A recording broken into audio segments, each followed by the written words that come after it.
What's going on, everybody? This isn't Matt. Wait a minute. Can you hear that voice? How's it going, everybody? Welcome to Shapes of Gaming, the weekly conversational podcast that's unedited, unfiltered, and unhinged. As you can tell, this is not Matt speaking with his normal intro. It is your lovely retro gaming encyclopedia, Bob Harriman, LeonLionheart, Leon PSN himself, here ready to do this cast. As unfortunately, Matt is feeling a little under the weather this week, and the show must go on. So instead of doing a single man talking in front of a microphone, and that's never any fun, we brought in our very special guest, the Oracle himself, Alex Meese, also known as Goat Lord Sriobix on PSN. How you doing, man? Pretty good. It was rather unexpected. You called me and you're like, "Hey, need you to be on the cast." I'm like, "I got this. I got this. I can come up with something." No, I really do appreciate it. That's what we're about here, man. You coming in huge clutch. I really didn't want to have to cancel this, so I apologize, folks. This is definitely not what we are planning, but we are going to do our best and we're going to make it happen. But that's the best part about being unedited. Whatever happens, whatever said is what happens. So, yeah, welcome this evening. How's your week been, man? I know you've been on the road lately. Pretty good. Yeah, work sent me back to Maryland. As privy listeners to the show will know that we were just there for MagFest. So I drove all the way back to Maryland in the middle of this winter storm. It was an absolute nightmare the last day, which would have been Sunday. DC was full of snow. Everywhere from Ohio to DC was full of snow. Pennsylvania was a nightmare. It was, not fun. But, the show must go on. We had to get one of our guys out there. I work in SATCOM for anybody who's listened, or I may have mentioned it in the past, I may not have. But we had to get equipment out to DC to do some testing, and now I'm back. Thankfully, I was able to fly back. I just had to deal with 3.5 hours worth of delays in DC, and I'm here. Well, we're glad you made it there safely. All the equipment, I'm assuming, is safe and sound and ready to be deployed. That's really good, man. I know it's been that probably means you haven't had much time to play games this week, have you? No, thankfully I got all my gaming in before I left. I've played a little bit. I fired up another old game. We'll get into that when we talk about what we're playing. I recently left a review for another game. We'll get into that too at that point. But other than that, it's just been watching the wife play through Woolhaven. Ooh, that's right. That dropped. And that's actually, we'll talk about that on our next episode, which you will all hear as a draft update, because that's first blood on the board, so to speak, for the League of Greatness draft, which, of course, me and Matt are a part of, as well as a few other members of the community. So definitely look forward to hearing your thoughts on that. I'm assuming it scored an 86, so I'm assuming it looks pretty good. Yeah, it looks pretty good. There's a few issues that I'm noticing. Again, I'm not the one playing it, so I can't really tell you like how it stands like on a gameplay level compared to the regular game. Cult of the Lamb is a Roars thing. It's a roguelike, much like Binding of Isaac and other roguelikes that are like the top-down play style. But everything seems pretty solid. It runs decently well on the Switch. We just have a first-gen Switch. There's a few frame rate issues here and there when the screen gets a little crowded, but it's not anything really to cry about.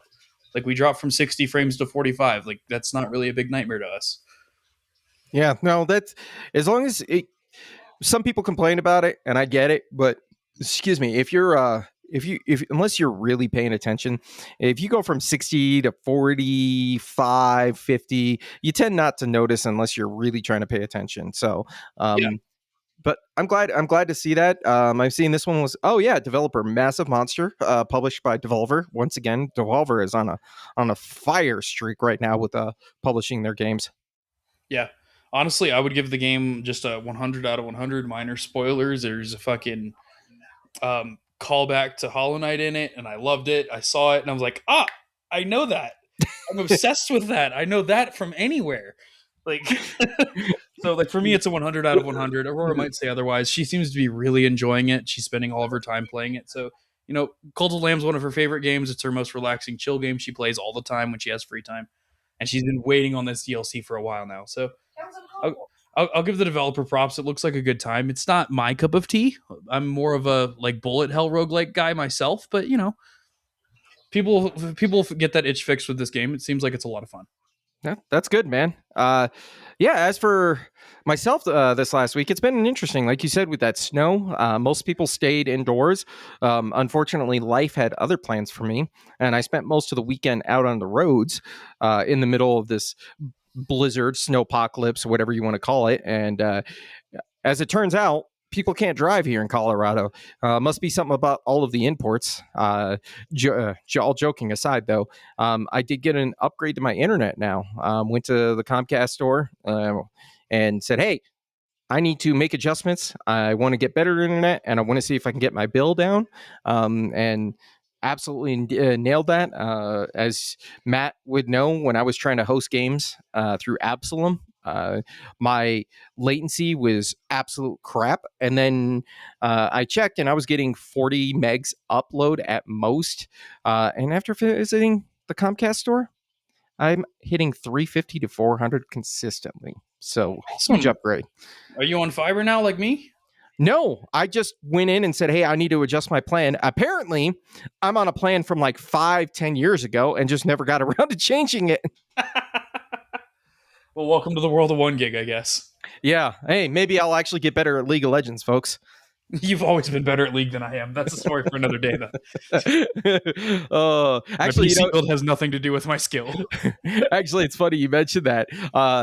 After the other night when we were playing, after you got off, I was farting around for a little bit, and then I got a Discord message from my oldest, my son. He's like, "Hey, Dad, me and Baz, one of their friends, are like, we're gonna play. You wanna jump in?" And I'm like, "Of course, I want to play." And we did Swift play. I don't know if you've played that mode at all. It's been a while. Yeah. I didn't know anything. I didn't know you could choose your champion. I didn't know how you select your role. So I was like, okay, cool. And I just let the cosmic dice roll. First off, I will say we did lose. But secondly, I got stuck as Master Yi in the jungle. And then after a certain point, uh, I stole the dragon, got a double kill, got the triple kill, got the quadra kill, and immediately went, where's that other motherfucker at?" And Ace's friend Baz, who's playing support, was like, "No, this way, this way." And you see both of our characters running towards the last fucking person just so I could get the pentakill at the end. I love Swift play sometimes. uh, but yeah, man, no, it's good. You know what else is good with some games and cold weather? Some beer. I see you got one in your hand. What you drinking this evening? Good old reliable. Okay, I love Breckenridge whiskey. I always have. So I picked up the Avalanche Amber Ale. It's a good go-to. I can find it everywhere. It's in Walmart. It's in liquor stores. It's everywhere. It's a good old, nice, hearty little amber ale. It's nothing crazy. Doesn't really nothing special. It's just I can pick it up anywhere, and it's always enjoyable to drink. You know what? The good old reliable sometimes is you can never go wrong. Like you want that comfort, right? Yeah, I mean, last night I was drinking Rolling Rocks. I don't really care what the quality of the beer as long as it's enjoyable.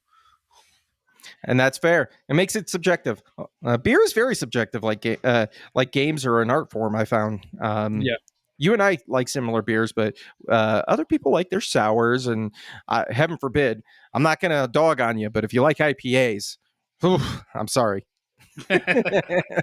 I also agree with that statement. There's better tastes. Everybody has their taste. I like my ambers, my stouts, and things like that. If you like IPAs, I'm never gonna dog you, but grow up and get a sophisticated palate, and then we can talk. Well, I have a sophisticated palate for you, and I think while it's not a dark beer, I think this evening's. I think I got one more. I might give it to you because I'm telling you, man, for a light ale, this is kind of up your. This might be up your alley. This one comes from Living the Dream. Once again, really like these guys. They always seem to be rotating good through some good beers. Oh yeah, I found them through their Powder Run, which is a vanilla cream ale. This one is the Powder Run, but is a cinnamon swirl. So it is their horchata style cream ale with cinnamon and vanilla. And I'm telling you, dude, this thing is like cinnamon toast crunch in a can. that actually sounds pretty tempting. I mean, I really did like the you brought a. Oh Jesus, dropped my vape. You brought a powder run once to D&D, and I tried it, and I really enjoyed it. So I'd be curious. I'm Yeah, definitely curious. yeah, I got one more, I think, or maybe two more. We'll see. I'll reserve you one because I already gave one to Matt. So I'll definitely reserve it for you. Let you try Worst it. case scenario, I can go pick up a case. I'm pretty sure Cheers probably carries those. Probably. I don't know. I got this somewhere in the Springs. Don't ask me which liquor store or beer store or whatever you want to say. I don't remember. I made a stop and was like, "Ooh, shiny," and picked it up like it was a rupee on the ground. I love that. Uh, that's good, man. No, yeah. So we got our beer. We got a couple of hosts. Got a host. We got a guest. We've got everything we need to run this podcast. So um, I think we're going to go ahead and get started. But beforehand, let's give a little bit of the housekeeping as always. Thank you, folks, for supporting us out there. You can find us on the Discord, whatever your podcast service choices are. All of that can be down on our landing page at shapesofgaming.com. Go there. You can see everything you need. You find our Twitch channel. I occasionally stream a game if I find it entertaining, or I think it's a good streaming game. Sometimes there's things that people don't want to watch. You don't want to see me grinding for through levels of Octopath Traveler for hours on end, but you never know. Come check us out. Join the community. Once again, that's at shapesofgaming.com. And thank you for all of your support, and leave us a nice comment and a rating if you can. With that being said, let's go ahead and get into this. All right. I think we're going to go ahead. Let's start with the fun stuff this evening. Let's start with what we're playing. I know you said you mentioned some things, and then we'll get into the news, and then we'll go ahead and wrap up with the big main topic, which is also tied into the news this week, which of course is the Microsoft Developer Direct that happened on Monday. But we'll get there in all due time. But let's start with the good stuff. I want to talk about some games, man. Tell me, Alex, what you been playing? All right. So before I left for my second trip to Maryland, I finished Mio. I did not fully beat Mio. I still haven't. When I say I finished a game, I have finished the story. When I beat a game, I have all the achievements. As a plat for you guys, for me, it's all the Steam achievements. Until next week, plot twist, I'm going to be getting a PS5. But and I'll be unfortunately joining the cult. Yeah, I finished Mio Memories in Orbit. I did actually put out a review on the game. I highly recommend it for anybody that's into any Metroidvanias. It was a lot of fun. It was a nice, like, comfy, cozy post Silk Song Metroidvania, if you will. I think I probably play the most Metroidvanias in the group. Matt might be more diverse with them, but I think I play them the most. Um, so I think I'm competent enough to say that it was a phenomenal game. It's got its quirks. They all do. They're all slightly different. If Metroidvanias were all the same, we wouldn't play them. The game's super present with aerial combat. It wants you to get good at it. It is so rewarding when you do. It rewards exploration. You find shortcuts to make runbacks not so terrible. You feel like you're progressing through the game with every little thing that you do. If you die, you feel like it was your fault. You can't blame the game for your own skill issues, which is phenomenal. When I played Silksong, I found myself wanting to throw my controller because game mechanics were, to say it bluntly, fucked sometimes. But Mio didn't give me any of that. It felt rewarding every single time I hopped on it and played through it. Every hour that I put into it, it took me. I think I was 13 hours in when I finally beat the game, or like finally finished the game.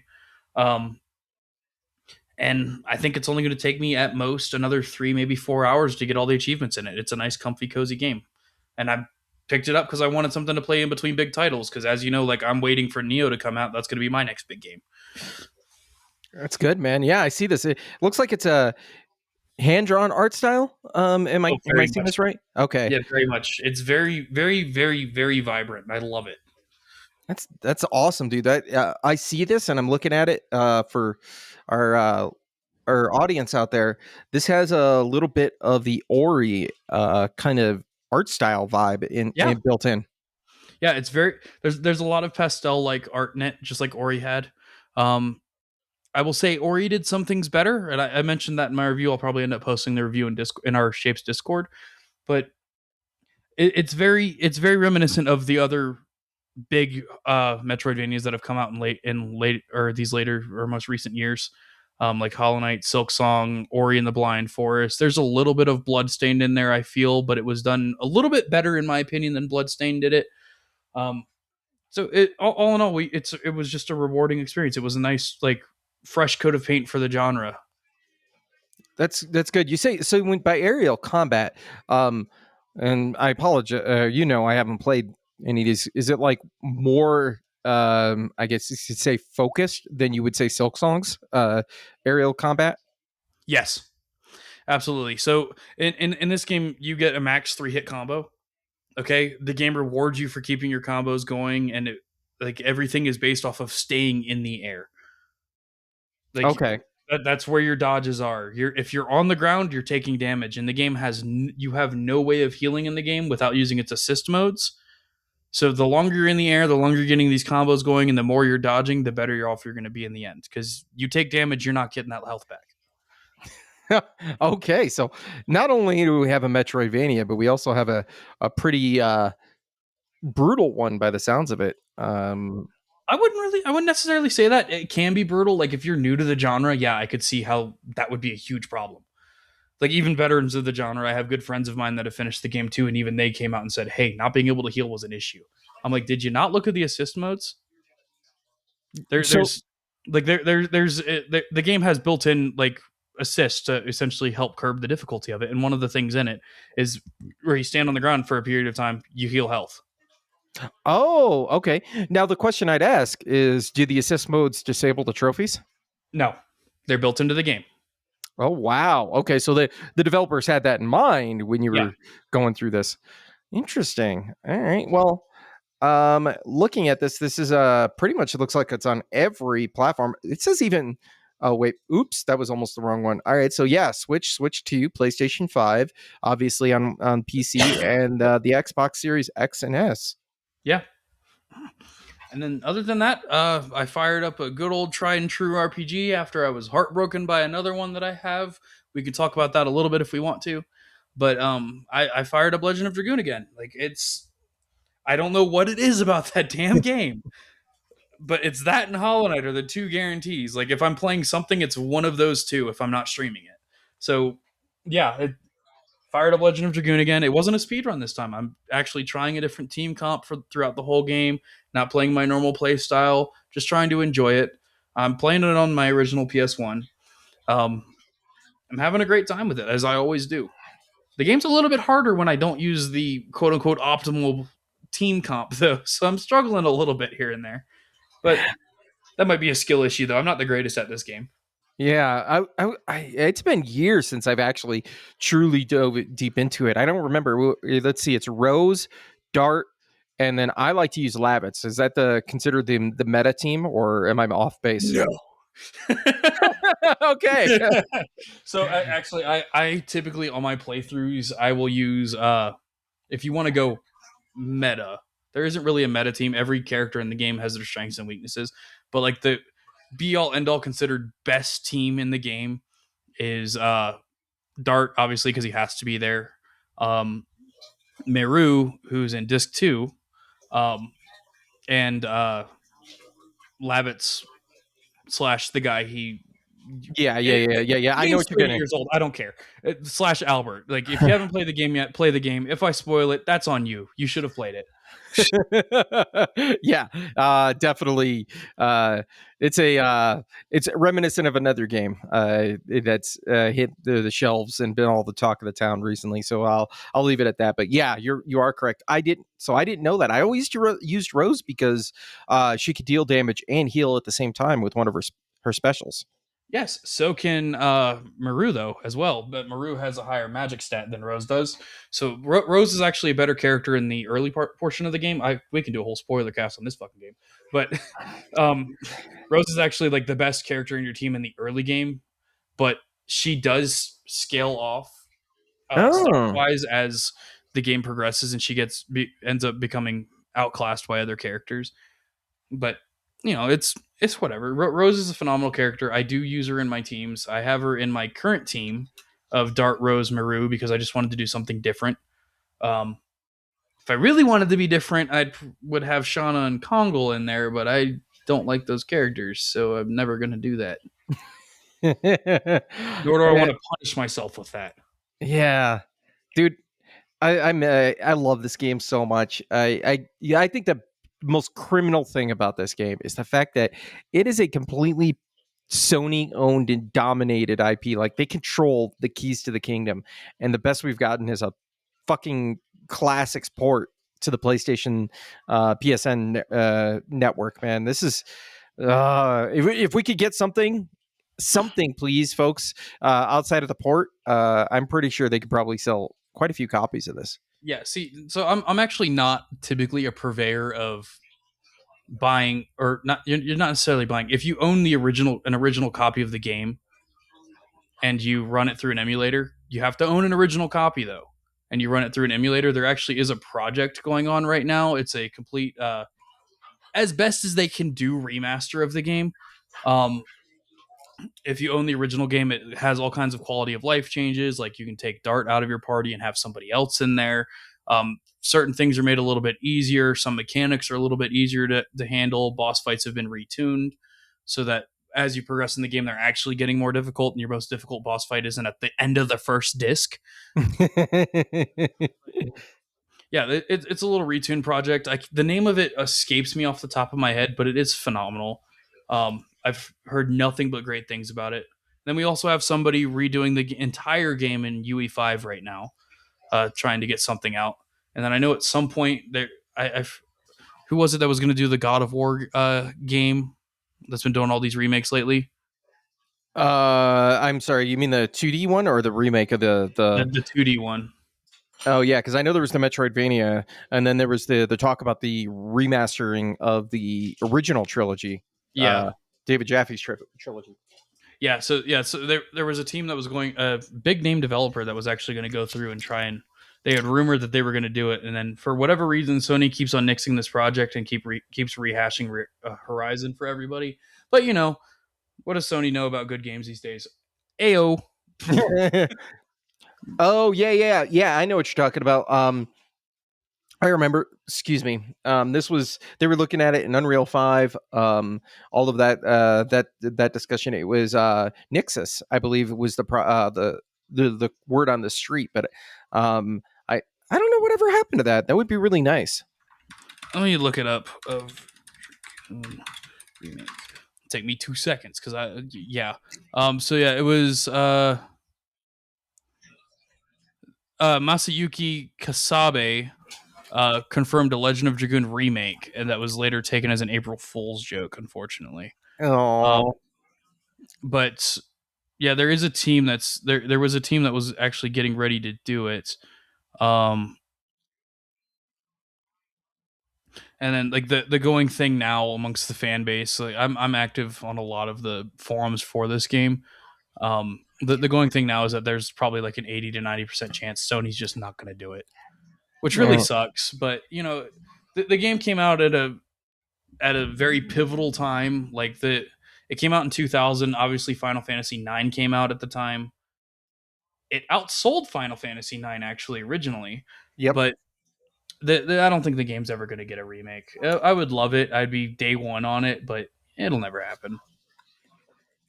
Unfortunately, I think you're right because I'm looking at it now, and it looks like Dragoon sold more. Obviously, it's well, not obviously, but it sold more in the U.S. But it looks like it only broke the 1 million sales mark in 2000, which was a good number back then. That was your Yeah, game was successful, but I guess the the recoupment costs or the development costs were so high that it barely broke free. So maybe that's what it is. I don't know. Um, well, yeah. They had a specific team to make the game, and then after the game was finished, the team was disbanded, and they never made another game. Um, But the game was popular enough to get a greatest hits version, which was a big, huge deal on PS1 because there were actually big titles like Resident Evil 2 that didn't get greatest hits versions until much later in their lifespan. Yep, that is entirely true. Yeah. And dude, come on, get on it. The producer, I don't know if you saw this, but the producer for Legend of Dragoon, Mr. Shuhei Yoshida himself. So Yeah. there's definitely some good names, but like you said, it was a dream team and then disbanded. Kind of like, I don't know, Chrono Trigger, anybody? Please get on this. Yeah, Square Enix isn't going to do it. You know it. Square is not going to rehash any of their old stuff. I say that they just did it with Star Ocean, but they're not going to keep rehashing all of the old stuff. As good of a business model as it is, and as phenomenal as I know Dragon Quest VII Remake's going to be, and as phenomenal the other Dragon Quest games have been, they're not going to take the risks. None of these developers are going to take the risks of a game not posting well or doing well post launch. And Dragoon might just be one of those games where it might maybe sell 1 million copies, and that's just not good enough. Yeah, no, I could see that. And then, like you said, Enix Square, excuse me, has it's been on a weird streak lately. Ever since its current CEO stepped into place. It's I don't know. I what are they doing over there, man? Like it seemed like uh, it's sorry. It's just so frustrating to see what's happened since the after the merger, if you will, of Square and Enix back in the day. And there's a whole lot of history there. If you guys want to go check it out, you can search on YouTube the history of the merger and then what ended up happening with key figures, individuals kind of getting ousted from the company, and then eventually Final Fantasy ended up becoming a cash cow, where they were producing more mobile games than they were main console games. Yeah, and actually, I think now that I'm actually really thinking about it, I'm pretty sure Kingdom Hearts 1 was one of the last Squaresoft games. You are One correct. of the last ones. That was on PS2. So, like, it's not like this merger was eons ago. But, I kind of agree with you. It seems to me like Square Enix, like, we can go about this topic all day, but Square Enix is definitely pulling a little bit of the Wizards of the Coast mentality where you're going to keep milking this thing until it doesn't get produce any more money. And when it stops, you're going to remake something else and something else and something else, and you're not going to give people what they want, which, by the way, is Kingdom Hearts 4 and Final Fantasy 13. I'm tired of holding it back. Get your shit together and remake those, or finish Kingdom Hearts 4 and remake 13. Okay? Well, it's the I don't know if you saw that, but the director for the Final Fantasy VII project actually said a lot of the younger staff have expressed that their favorite of the Final Fantasy series is actually 13. So maybe there's some hope there. Yeah, I wonder why. I'm Yeah, I sorry. know. We can go. I, business opportunities, okay? If they don't do it, somebody else needs to buy the IP, okay? Because at this point, Final Fantasy is becoming Devil May Cry. Devil May Cry was Devil May Cry. Okay, quit trying to reinvent the wheel here. You're making the same stale games every time. I said what I said. 15 wasn't that great until I had to retry and play it the 8th time, and 16 was a drag. Okay? That is a hot take, and I am willing to die on that hill.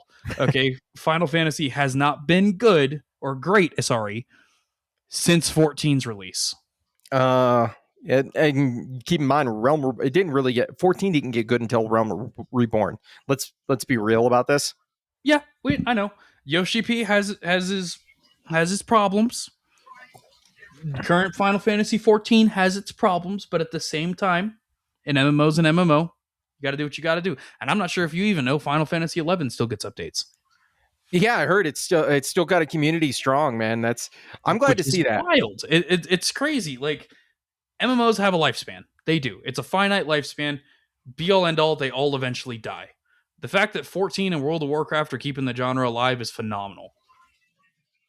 Yeah, no, I would definitely not disagree, especially since they've Square Enix has definitely shuffled down its mobile platforms and the number of mobile games they have out there.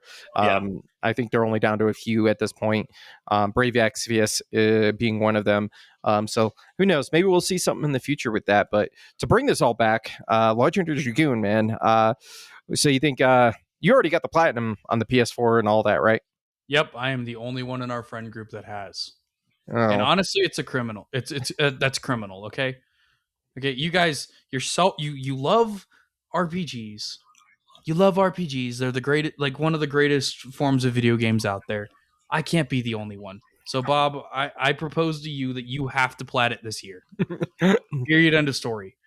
Ooh, have you seen this lineup for 2026? I don't give a damn. You're gonna find time. That's gonna be your cozy game. Uh, Legend of Dragoon, a cozy game? Are It's you only serious? yes. I might be speaking for myself here. It takes me 20 hours on a regular playthrough. Maybe I could see that. I mean, I got my original copy off a bet because somebody told me I couldn't beat it in a week, and I promptly did, and then kept his copy as a reward. So Yeah, there is an opportunity there. yeah. I think I would have to look back and see because like I didn't play when I platted Legend of Dragoon. I didn't do it all in one go because I can't. Like it's mind numbing to try and collect all of the Stardust in the game and level up everybody's additions and all of like. Actually, I don't even think there was a trophy to level up all the additions. There should be, but like um it it wasn't really that bad to get the plat. Like you're gonna naturally get most of it just by playing the game. Now, if you want to do all the extra stuff, that's where you get the plat. Tell you what, we'll do this right now on the cast here, folks. Okay, so I'm opening up my PS app right now, and I'm gonna go into the store because when I originally I started Legend of Dragoon, but I only started it because I had the premium tier uh of PlayStation, and I downgraded.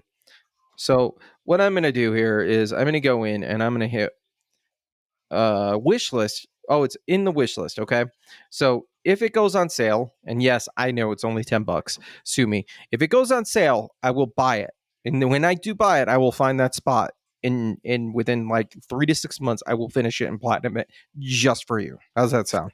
That sounds good to me, and you are so lucky that PlayStation does not have a gift mechanic like Steam does. Or you would already have that in your library.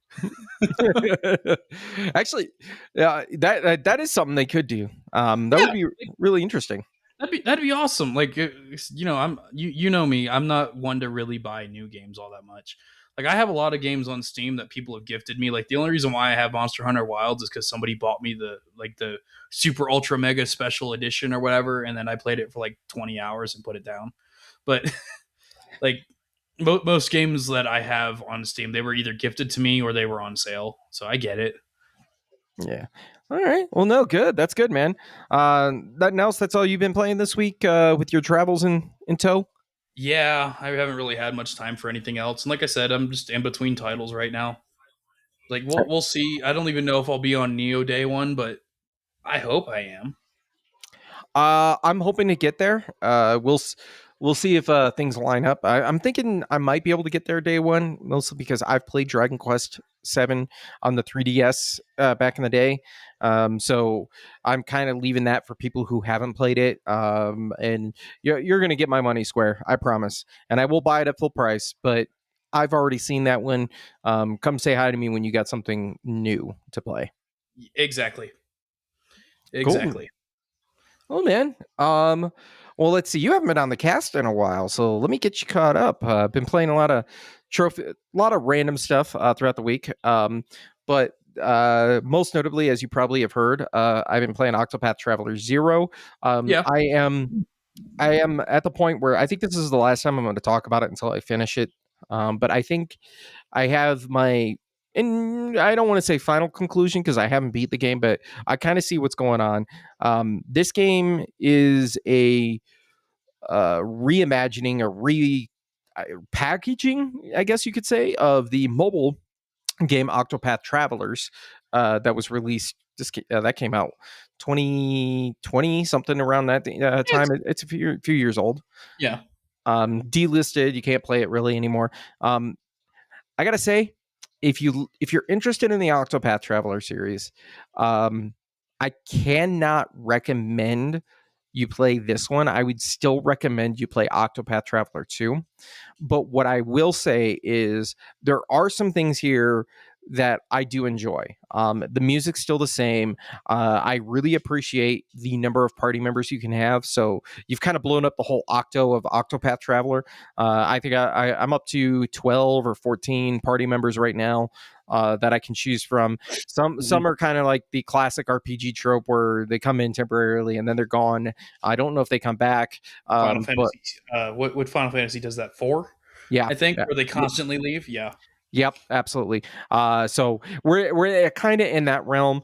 My biggest complaints, two biggest complaints about this game is one, I think the town building mechanic doesn't really do enough to justify the evolution of this series, Yeah. because the combat is still the same, the classes are still the same, the music is still the same.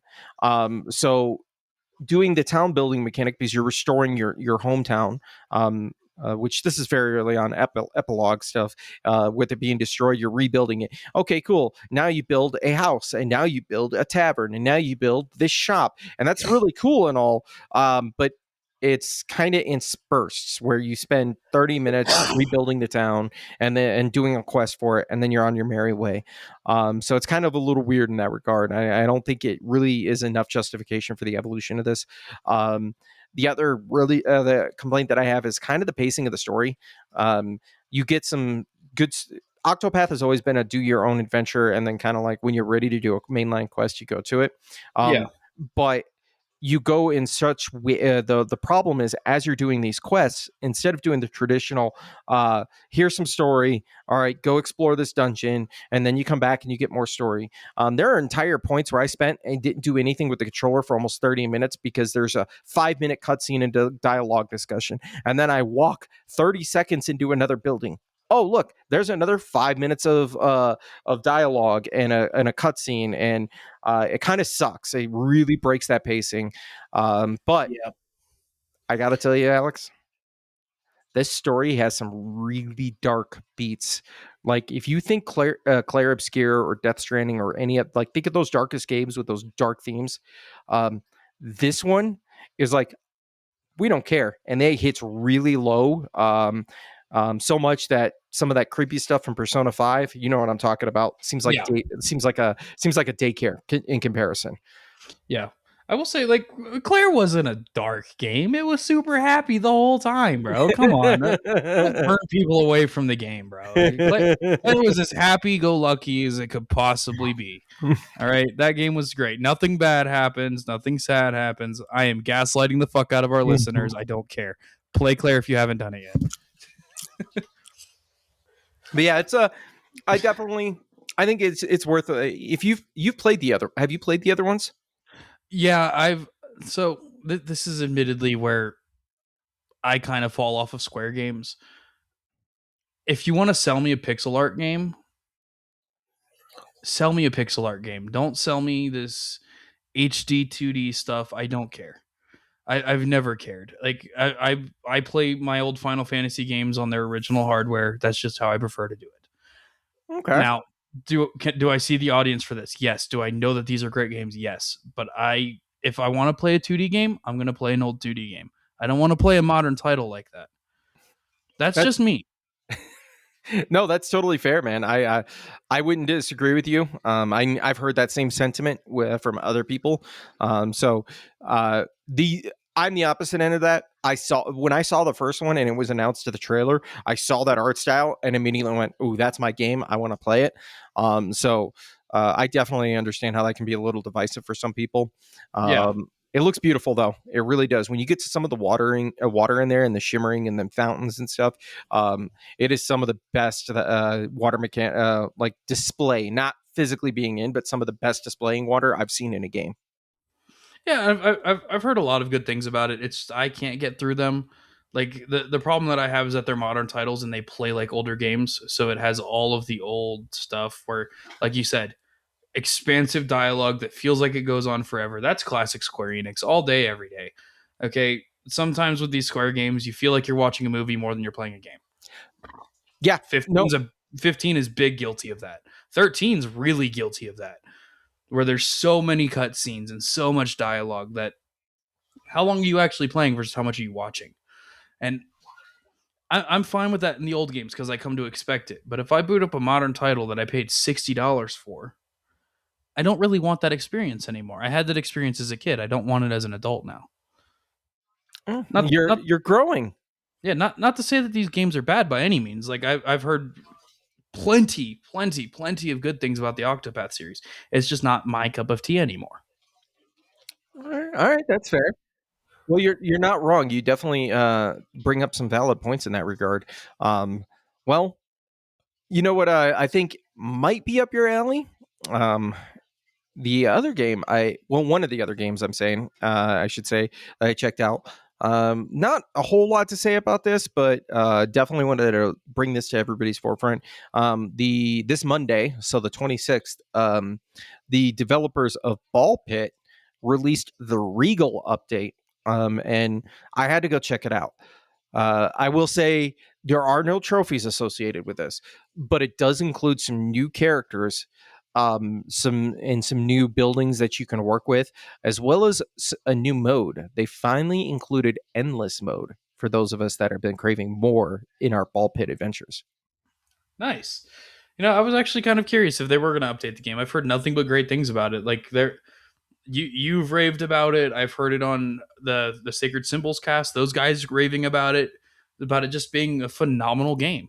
I have like my brother, my youngest brother. He's been playing the crap out of it. He's well over 100 hours into this game now. He found his cozy, Oh, and that's awesome. It. I've wanted to get into it. It's just one where like when I want a comfy game, I go back to my old PS1 games. I go back to my N64 games. It's not really anything new. It's nothing against the game. Like, but eventually when I have time, I might check it out. It seems like it's a lot of fun. It does really seem like it's right up my alley. You know, I'm not sure if I play dumb things like the Katamari games, so it's like it's right up my alley. Like my level of autism will definitely enjoy it, but when is the big question.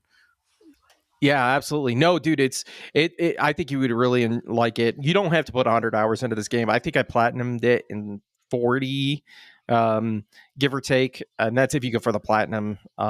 It definitely is a roguelite, like should I say, in regards to where it has endless replayability. It just kind of sucks that the update only included the extra content, but it's not tied to any trophies. So it's a little frustrating in that regard, because now I'm like, I'm not entirely sure how long I'm going to stick around for this. I've got other things to play. But if you're curious about Ball Pit, I think this is probably the best time, because it's full of new content. So you're getting everything for the same deal that you got on the vanilla base game that I played on.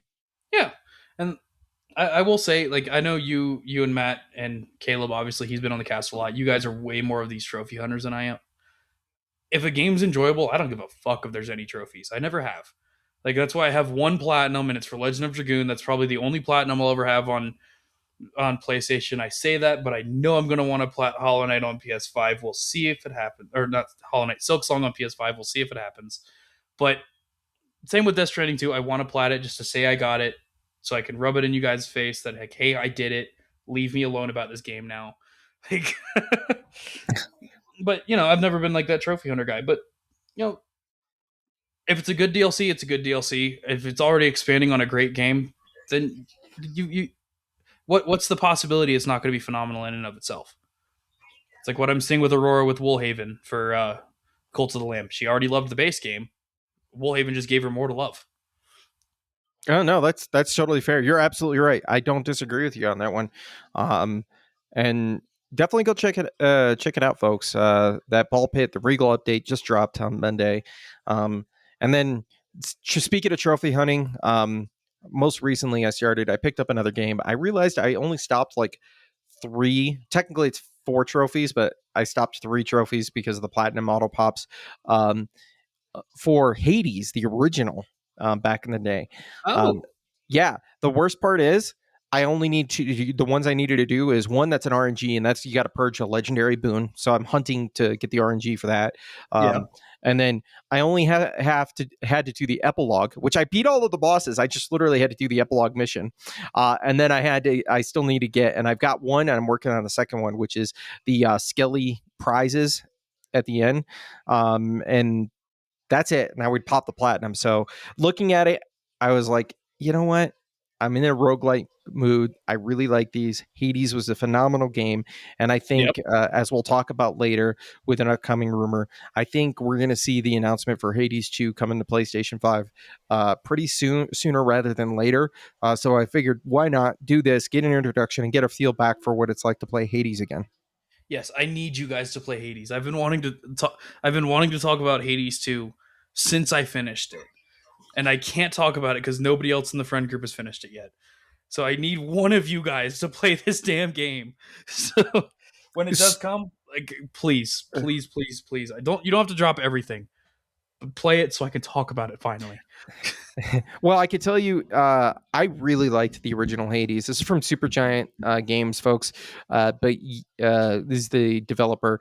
I could tell you right now, I didn't play the others, but as long as Hades 2 doesn't drop at a really inconvenient time, like let's say Campaign Evolve drops and then the next day Hades 2 drops, it's kind of going to be a loser. As long as it drops in a pretty comfortable window to PlayStation, I will be there day one. I will fully support this game and I'll probably be in it for the platinum. I'm calling it now. It's going to drop in May. Ooh, call it Let now. I'm gonna call it now. It's gonna drop in May when we're in the middle of playing other things, and you guys aren't gonna get to it, and I'm gonna be sad, but it's fine. I'll honestly, dude, Hades was insanely, insanely, insanely close to being my game of the year this or last year. It was really close, but then I also had to level it against Silk Song, and I had to level it against Clair Obscure, and unfortunately, as we all know, Clair Obscure won out for most people. It won out for me, definitely. But Hades 2 was so damn good. I think it is 10 times better than the original game. Personally, that's just me Ooh. personally. Not a lot of people share that sentiment, but I think it was phenomenal. No, I respect that, man. Okay. Well, you definitely have my interest in it. And I will be checking that out. And then, of course, lastly, we have to talk about it. I've been teasing it with the friend group. And I went ahead and did it. I'm not terribly long into it, but I went ahead and trusted Jeff Keighley and I downloaded Highguard. You too, huh? So you're on this as well. You checked it out? Yeah, I've played it a little bit. Okay. Well, then let's talk about this, man. This is for those that don't know. Highguard was if you're not in the know of the gaming community and have been living under a rock, this Yeah. game was announced as the one last thing at the Game Awards last year. It was Jeff Keighley kind of sold it as a this is the next. I don't want to say the next big thing, but he did kind of sell it as that. This is coming from Wildlight Entertainment. It is mixed up of a lot of different developers from Titanfall and Apex Legends. It is a free to play first person shooter PvP raid shooter. I think is the actual description behind this. And it dropped on Monday, and you can go look and make your decision, but based on the fact that everybody called this game DOA and Concord 2.0 out the gate, but Jeff actually doubled down. I don't know if you saw that on Twitter. Yeah. He doubled down and kind of gaslit the community. I had to check it out. This is not my style of game necessarily. I don't play a lot of first person shooters online in terms of the PvP realm. I played some Titanfall. Obviously, I played a lot of Halo back in the day. But yeah, man, I'm curious to see since you played this, how many hours are you in? I've got about 6 hours into the game. Okay, so we're about the same then. Yeah. On this, man, we could almost do a spoiler cast on this game at some point. Kind of. Hey, well, I guess we can talk about the mechanics for this, and you already know. I was hoping you hadn't played, so I could explain this. But in Highguard, you are one of these. What do they call them? A guardian. Yeah. Is what they call them. You have a base. The enemy has a base. There's a shield around the base, and the objective is to destroy the enemy's base. You do this by whittling down the health. You are going to spend the first part of the game uh, boosting or bolstering, should I say, the defenses of your base. Then you're going to run out on the map. You're going to loot things for a minute or a couple of minutes, and then you're going to collect the shield breaker, which is a big sword, and that's what everybody's going to fight over. And the objective is to carry the shield breaker to the enemy base, and then that is going to create a situation where the base is open. And then once that happens, you go to the next phase where you are supposed to plant the bomb at certain points within the base, and doing so and defending it will take the enemy's base health down, and the first team to drop the enemy base to 0 health is the winner. This is a 3v3 first person shooter. There's looting. There's all kinds of mechanics. I think this is best way to put it is this is Fortnite meets Apex meets League of Legends. Yeah. So I tried. So I told you and Matt and Caleb I was going to try this game. I was going to let you know my authentic thoughts on it. Okay, because I typically don't want to listen to the internet and all of the negativity everybody will say. But this game, for me, as soon as I opened it, left a bad taste in my mouth. So when I opened it, the game would not launch. I had to try several times to get the game to launch. I even had to go through and uh, go in and launch it as an administrator to finally get the game to launch, which I shouldn't have to do for a title. Your game should work from the get go. Period. End of story. It's completely unacceptable if a user can't launch the game properly. This is actually reflected in a lot of people's reviews of the game. Okay, we're seeing threes, fours at most across the board for actual user reviews. Critic reviews are, I think the game averaged out around a 65.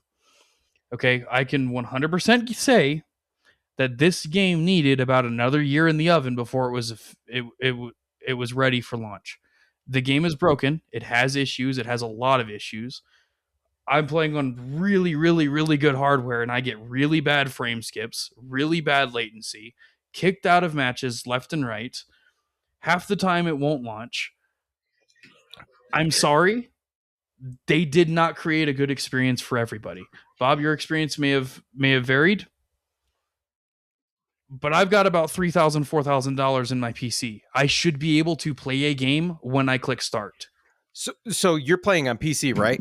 Yes, I'm playing on PC.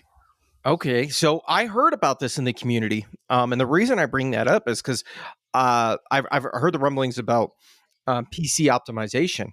I am playing on my PS5 Pro, and I've had the exact opposite experience in terms of the performance, where I am getting solid locked 60 frames consistently, and have had no issues finding a match or even launching the game. So it sounds like they really fumbled, they being Wildlight, really fumbled the ball on the PC optimization.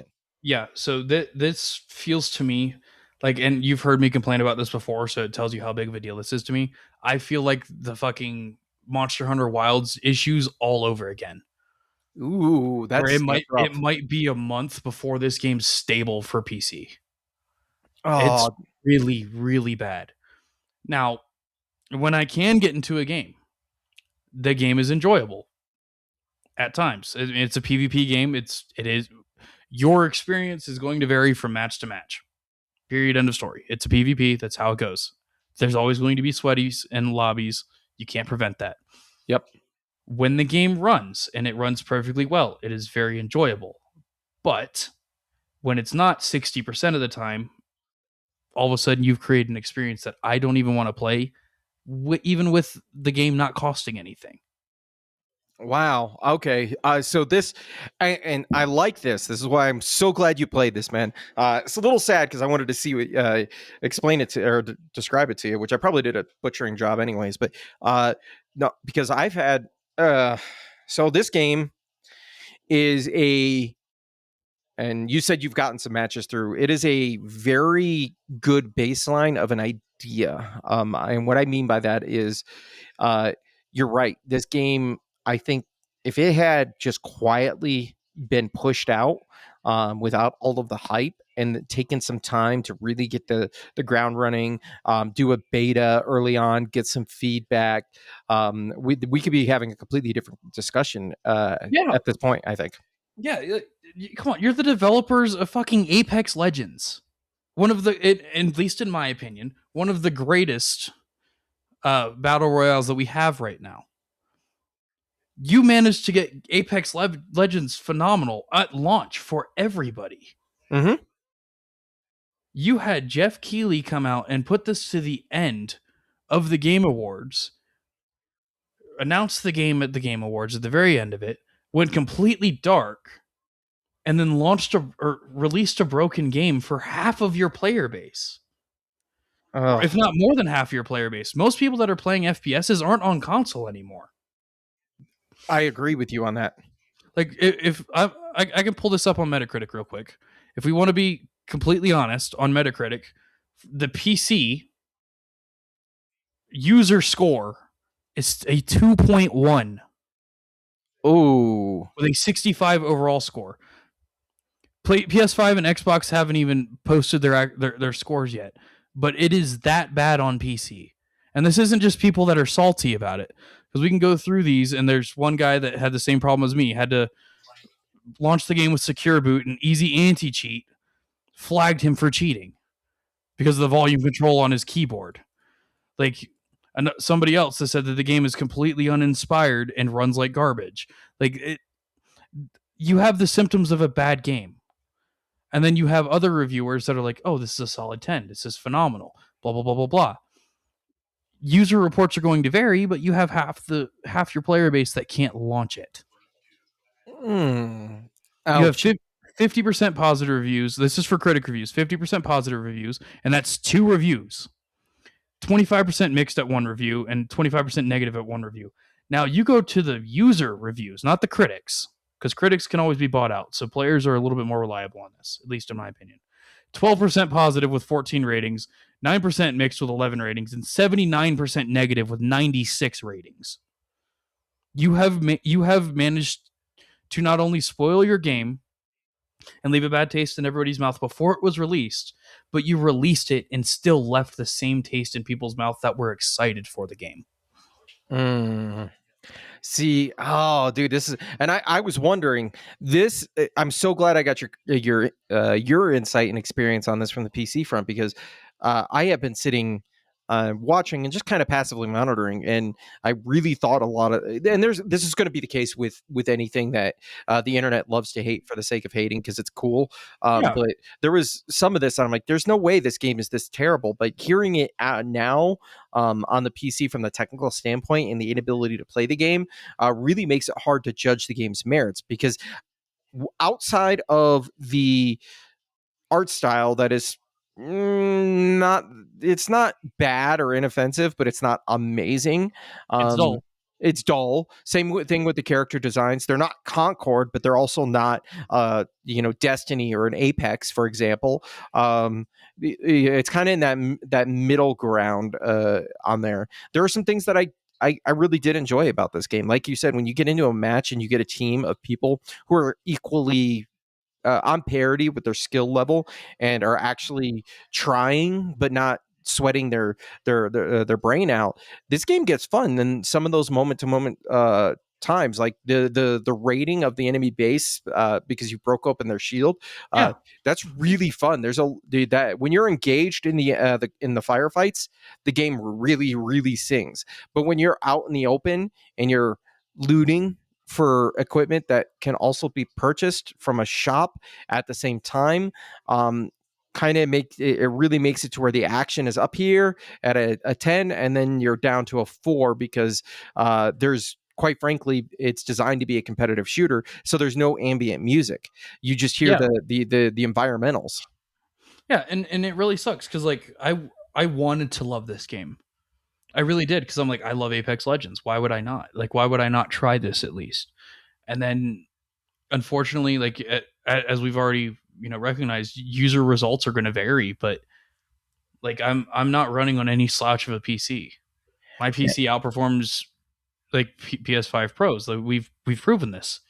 But the game should have some level of optimization so that everybody can have an equal playing experience. And unfortunately, I think they fumbled the ball this time. It's almost like they pulled an Activision and they released a broken COD port for PC. Oh Yeah, man. that's how it feels, and it leaves a really bad taste in my mouth. Do I want the game to succeed? Yes, but I don't know if I want to go back and play it until everything's fixed because it's not it. The issues I'm having are outweighing the fun I'm having. Yeah, I'd be curious to see if how your experience would change. Bring you over here sometime. I know you're not a controller guy, but just like feel for the game Yeah, on the console because uh, there are some things that, like I said, there's some stuff that is once the game launches, it's kind of rough. Like if you, as you probably saw, the weapons are definitely not balanced correctly. Oh no, they weren't when Apex comes out. No, first person shooters are never balanced out the gate. It always takes time. You need patches, and I'm hoping that they're actively working on fixing these issues. But the game not being balanced isn't so much of a concern if I can't even play the game to begin with. Yeah, I hope they sort it out and that you get another chance to give an honest a honest attempt at it, because while this is not a an amazing 10 out of 10 game, um, from the console's perspective, and I don't know Xbox, I haven't heard anything, but I don't know many Xbox players. It's not a Concord, and if you take away from the PC optimization, it is 100% not a Concord. I have been online with games where I've played with a community member, Bo Rito Supreme, who's been on the cast. Yeah, uh, this this game is fun. There's something about it. It's just, it seems like there should be more meat on the bones, yeah, because there's only like 8 characters, which one of them is if you people that aren't familiar, you have each of the characters is a part of it. They have a class, if you will. There's only one true support class out the gate, which I know is not new, but it's kind of frustrating when you have 3 different assault characters. The moment, like I said, the moment to moment actual gunfights once you get in are are really good. The abilities definitely are, they're not copy and pasted. They're not ripped off. As we most notably say, there's a joke if you've ever played Overwatch 2. There's a joke that Blizzard steals all of their character ideas from Riot, because as soon as Riot has a champion, Overwatch releases a champion, and you're like, wait a minute, that's yep, the exact same thing. yeah, But overall, I'd say if you can get a good optimized version of this, give this, I would say give it a shot, because it's free, there's no harm in it, and you might exactly. find yourself something. Because I think truly what happened is Jeff Keighley saw this game playing, he got a match in and was like, there's something here, and I agree with him, but he didn't see beyond that, and instead of uh you know coming out with a better way of a better way to follow up the Game Awards, he doubled down, and that's only going to get the internet to hate you even more. Yeah, and like I said, I want to enjoy it. If a patch comes out that fixes it, I'll hop on it again. But as of right now, no. Right now, for me, at least on PC, it might change when I have a PS5. I'll probably get it for that because it is free. Might as well try it. But on PC, solid 2 out of 10 for me. Like I can't I can't recommend anybody plays it. That's just from my experience. Somebody else might have it on PC and they're having a fucking grand old time. Who knows? Okay. As far as I know, it's not my hardware that's the problem.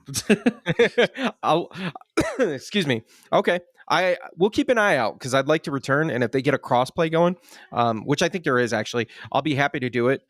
Because outside, like I said, outside of a few things, like no FOV slider on day one, for the console, is criminal on a first person shooter. So I'm really sad about that. Yeah, I saw Really? your look. What? Yeah, there was no I FOV didn't even slider. notice that. I didn't even notice that. But then again, like I don't ever mess with the FOV sliders. Like I don't need them. I'm not saying like I'm good at first person shooters. I am sometimes, but like I've never really toyed around with a FOV slider because sometimes it starts looking a little fisheye lens like, and I'm just not down with that. Yeah, you gotta strike that balance between the fisheye lens and then a wide view lens, or wide view, if you will, and not having it was there. But overall, I'd say I'm gonna give some more to this, slowly over time, and kind of, because it has my interest. But I'd say it's a functioning game. It can be fun. There are some downsides. So if I had to give this a score, from what I've played on my limited run, and I am not a first person shooter guy, but I'm a mobile guy. I love my MOBAs. Yeah, I this is a solid on console, a 7 out of 10. Not inoffensive, but not the greatest thing in the world. yeah, and that's fine. Like I'd be interested definitely in coming by sometime, trying it on console, seeing if the experience is different. But we'll see. As of right now, like I said on PC, nah, I'm good. But we'll see. Things change. Patches come out. Games get fixed. It's inevitable. Not everything is perfect on launch. Most things typically aren't even good on launch. You know, That's entire, especially on PC. It seems like nowadays, which kind of sucks. yeah. Like like come on, like you're ostracizing a huge part of your audience there. But that's neither here nor there. We've talked about that on the PC cast that we had in the past. You should listen to that, guys. I was on that one too. But yeah, we've talked about this in the past. Like things just aren't optimized. Like if who knows, they could have made the game with a PlayStation developer kit and then said, screw PC, which I don't see as being a reasonable thing to do, but you never know. Who knows? Maybe they were stretched too thin. I did hear rumors that the original intent was to shadow drop this game, and I think shadow drop wouldn't have been a good idea. But if they had done a shadow alpha or a beta test, rather a public beta, closed beta even, and brought people in, and then kind of took this to the kiln and then cooked it up a little bit, this definitely could have ended up. I think we could be having a different conversation. Oh yeah, absolutely. Like even a shadow drop, dude. Like I wouldn't necessarily complain about that. We could have given Divinity the end of the game awards, but we've talked about that in the past on our way to Magfest, actually. But yeah, no, this is why games have betas. It's so you can find out issues beforehand. Most FPSs will have betas. Call of Duty still does it, and I try and be part of all of those. I was part of Battlefield 6's beta. Like you have these open betas so you can find out if there's issues on different consoles or on different PCs, and you can fix these before an official release. I Yep. think they kind of fumbled the ball there. They definitely could have done things just a little bit differently, and we would very much be having a different conversation. Good. Well, I'll bring you over sometime, and then hopefully they'll bring it out there because I'd like to get a follow up with you on this in the next couple of months. But yeah, folks, in the community, have you played Highguard? What are your thoughts? Let us know in that Discord because this game definitely is a story, and I want to continue to follow this as we go on. But that is what we're playing. I know it's a long list, but that's everything I've been touching this week. Let's say we get into the news. Yep. All right. So there's one big thing. We're going to talk about that at the end. That what I alluded to earlier about the Microsoft Developer Direct will kind of encompass that. But leading into that, we're going to talk about a couple of things here that kind of popped up along the way. This week has been a real banger. I haven't been able to keep up with everything. So I wanted to touch base on a couple of big things that would be prevalent for those that may be interested for whatever platform you're on. Starting with this one coming from Video Games Chronicle. It was out on a few other articles as well. I have actually seen a follow up to this because VGC has indicated it was going to happen in February, but there is a rumored state of play coming, and the follow up behind this is it's supposed to be coming on February 12th. Nate the Hate, who is a notorious and pretty accurate insider and leaker on the industry, went ahead and was on a podcast, and he iterated that he's also not only we're going to see a state of play, he also reiterated his claim that an enhanced port of Red Dead Redemption 2 will eventually release uh, this year. And somebody asked him, well, will there be a state of play? He says, yes, there will be. There's a follow up to this. I apologize. I don't remember who it was. Confirmed that it is going to be the week of February 12th. So we'll see if that actually happens. Sony tends to announce these things with less than 48 hours notice. So that being said, man, I know you're not on the PlayStation yet, but what are you thinking? Are we going to get this? And if so, what game are you hoping you see the most of? Okay, so yes, dude, he's leaked things in the past. It's been dead accurate most of the time. Like so, I am excited for this. I watched the last state of play. I believe it was a state of play with you guys, live. I think we actually recorded that one and put that one on Twitch if I remember correctly. Or unless that was like a PlayStation Director, I think it might be the same thing. I'm not sure. Not super familiar with PlayStation yet, but you already know. I've mentioned it before. I want something about Kingdom Hearts 4.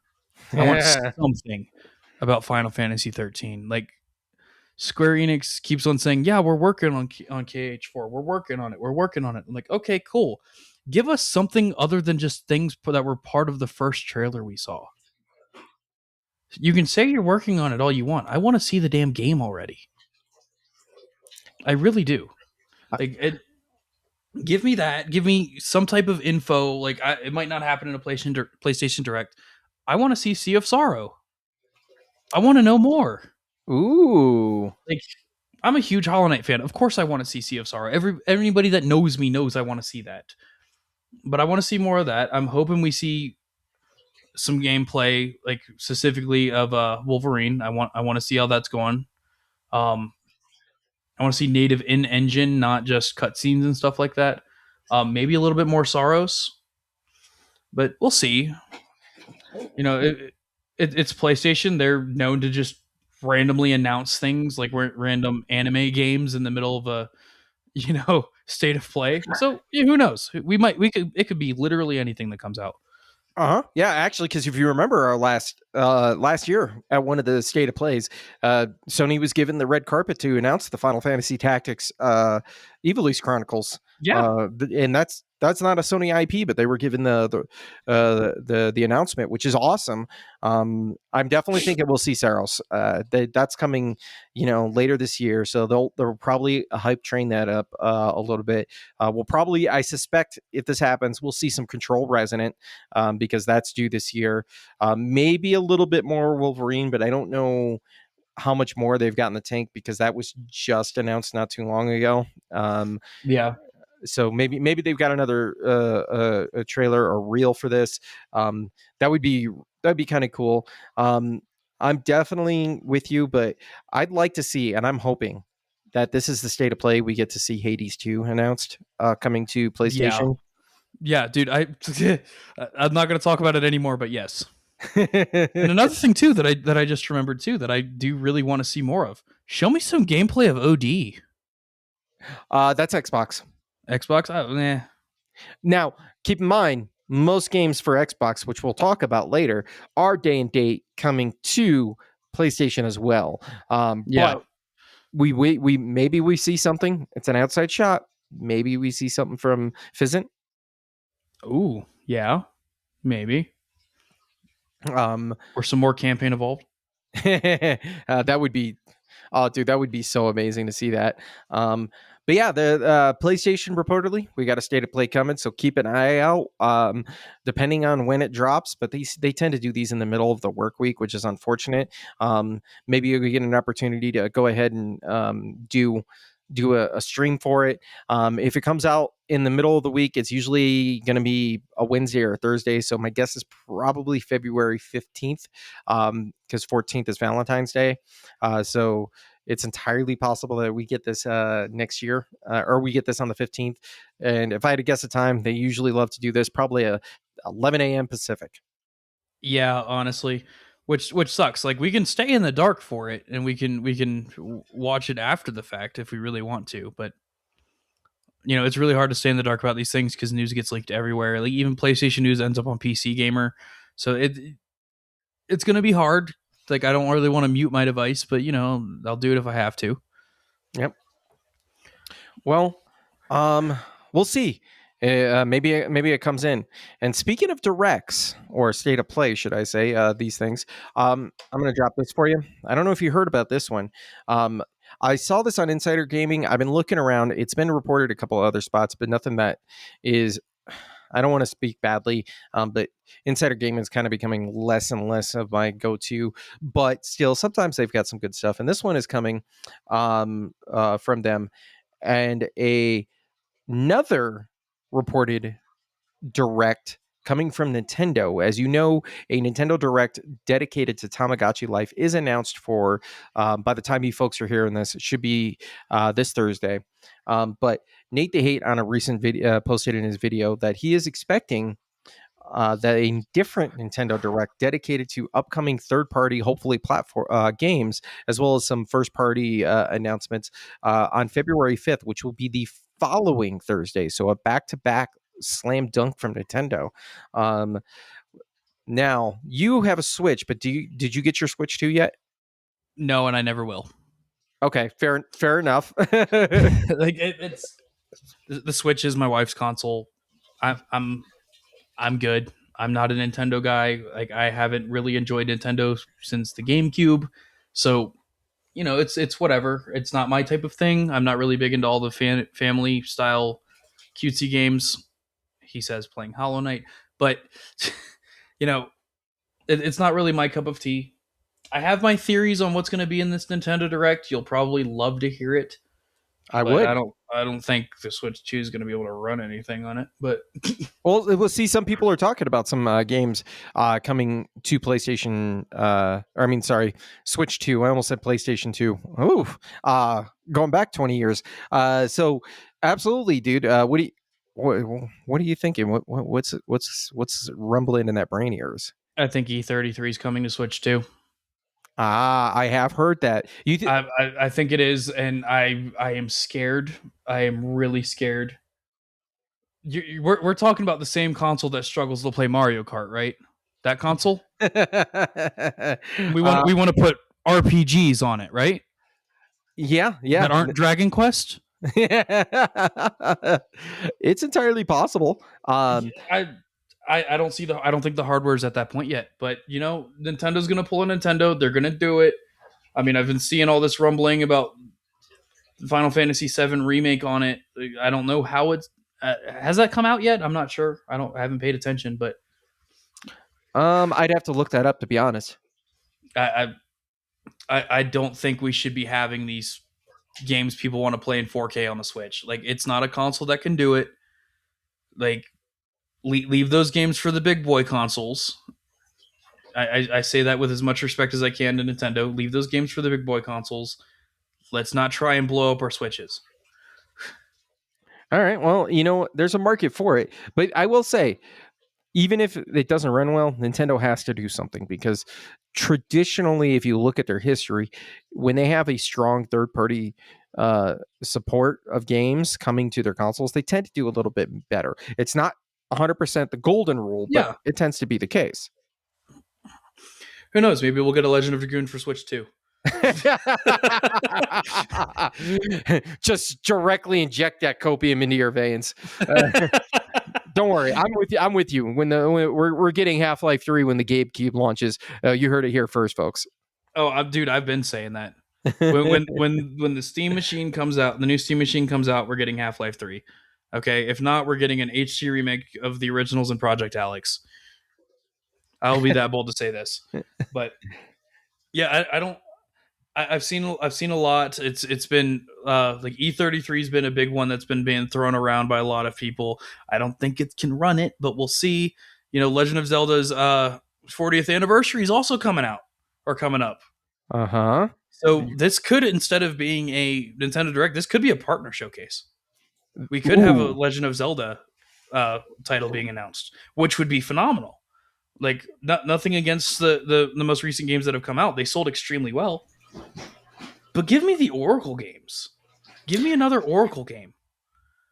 Like, if they do that though, you're gonna have to play it on Switch too, man. I know. Yeah. Have you played the Link's Awakening or the new Zelda one that actually, like, the actual where you're playing a Zelda? What, Twilight Princess? No. Dude, I'm not the biggest Zelda fan. That's Matt. You're talking to the wrong guy here. All right, fair enough. Fair enough. The Echoes of Wisdom. Oh no, I have not. Okay, I can tell you on a Switch 1, I do not recommend it.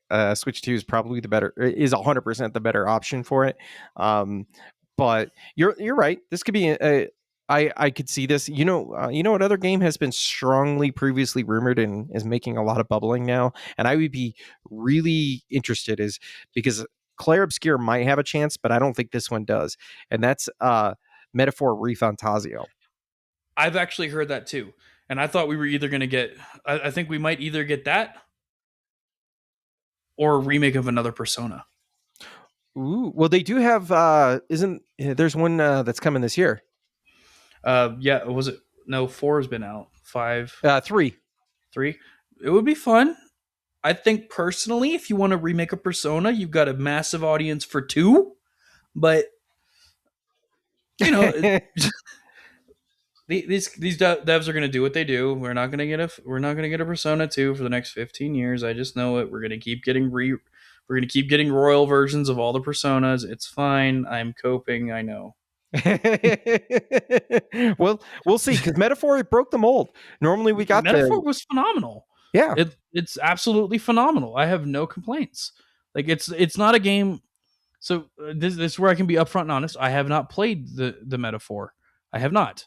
I've seen other people play it, and it looks really freaking good. Uh, Do I think it has a home on Switch too? Yeah, because I think that's right up the alley. It's right up there with the other personas. It's right up there with the Danganronpa games that we know sell every single time a new one comes out. mhm.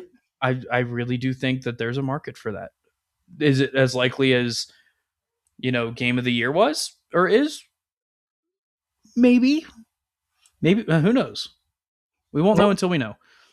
My money is though being a developer direct, and we're going to get a 40th anniversary Zelda. that would be kind of cool, though. They did do a year that Nintendo has been doing that. They did the year of the Mhm. Luigi. There's an opportunity there. So Yeah. maybe we do get something because Echoes of Wisdom is only a couple of years old. So maybe we spin up another mainline, and then I have to Mhm. succumb to getting a Switch 2 again.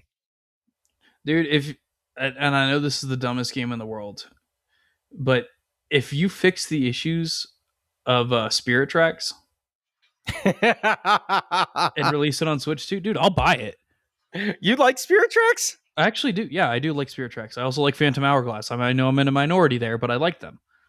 You are definitely in the minority there with that one, but I Give me those ones. Give me a Switch 2 version of Four Swords. I think I'd actually be really happy. It's super divisive, but I don't care. This is a gaming podcast. Opinions are subjective. But give me the lesser enjoyed Zeldas.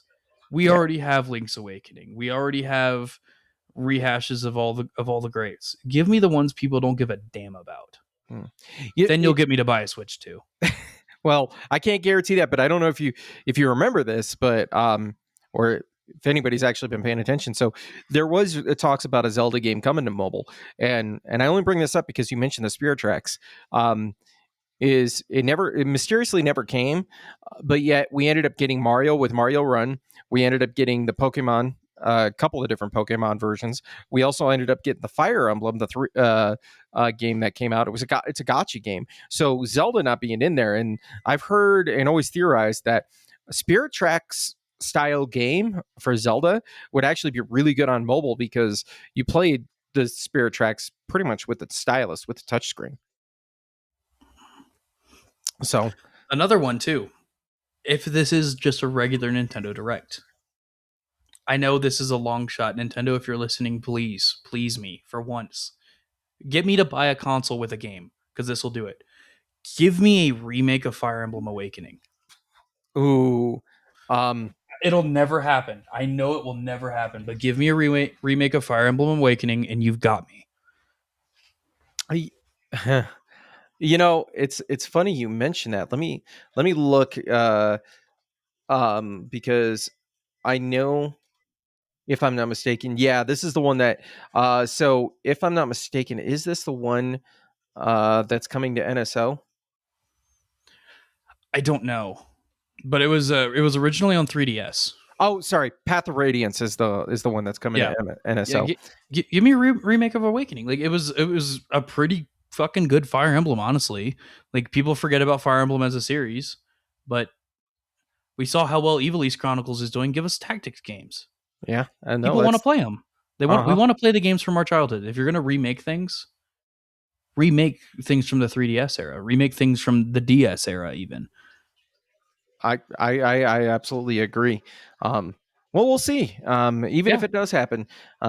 So if maybe Nintendo does give us a direct and we get some more good news because they got to come out swinging in 2026, in order to really start making to keep the I guess you could say the momentum going.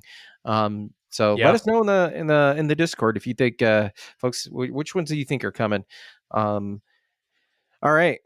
Anything else to say about Nintendo? Because if not, I got one other thing for us before we get into your news item of the week.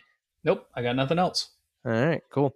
So this one, unfortunately, I just said some things, but this one, I can actually, it's being reported through Insider Gaming, but there is a public press release.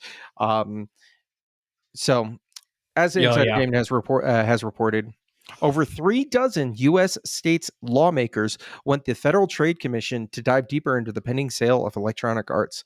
In a press release recently shared online, the leaders of the Labor Caucus, along with 40 members of U.S. Congress, are asking the FTC chair, Andrew Ferguson, to take another look at the sale. In the letter, the Labor Caucus chairs say they have, quote, serious concerns regarding the sale of EA to the Saudi Public Investment Fund. Quote, we are committed to preserving fair, competitive labor markets and safeguarding American jobs. And given the impact of this acquisition on workers, labor market concentration, and the long term competitiveness of the U.S. video game industry, we urge you to thoroughly review this transaction. Workers in this video game industry are already navigating an environment marked by instability, shrinking opportunities, and repeated rounds of layoffs. EA is one of the largest employers of the video game workers in the United States, and evidence suggests the company already wields significant wide wage setting power. End quote. So as you heard and we discussed before, EA being sold off to the Saudi Public Investment Fund for $55 billion, I believe is what it was. I'd have to go look it up again. Um, I personally, before I kick it over to you, is I'm glad this is finally happening because this is something that I have raised a concern about. Is this is an American company that's going to be pulled off of the market completely, and quite frankly, is a whether you like all of their games or not, or even whatever your thoughts are, provide a huge boon to the economy and provide a lot of jobs. And Saudis aren't going to care, and they're going to start slashing to earn their money back, man. So I know you got things to say. What are you feeling around?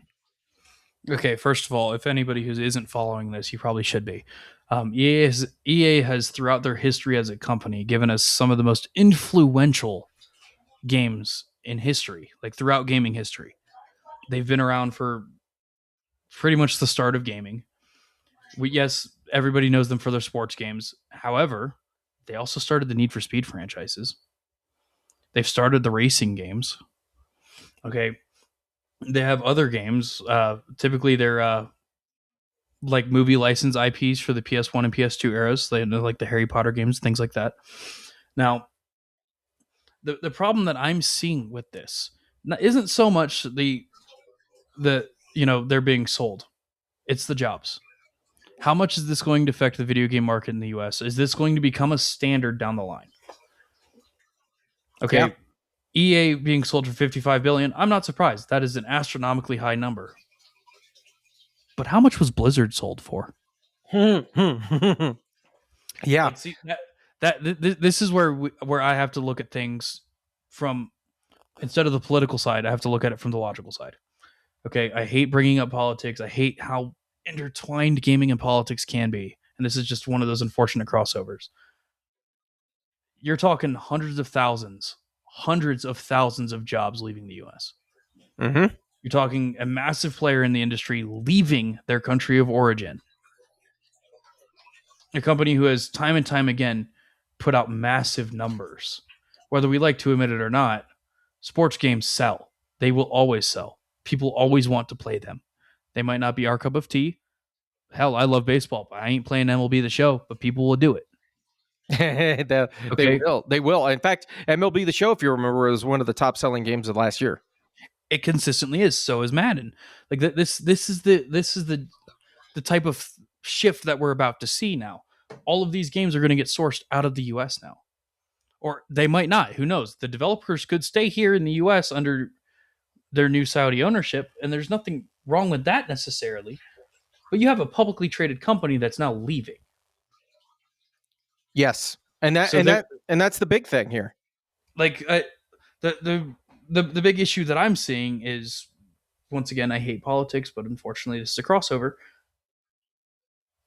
We know, yes, it's going to be devastating to the video game market. It's going to be terrible. We're going to see ripple effects.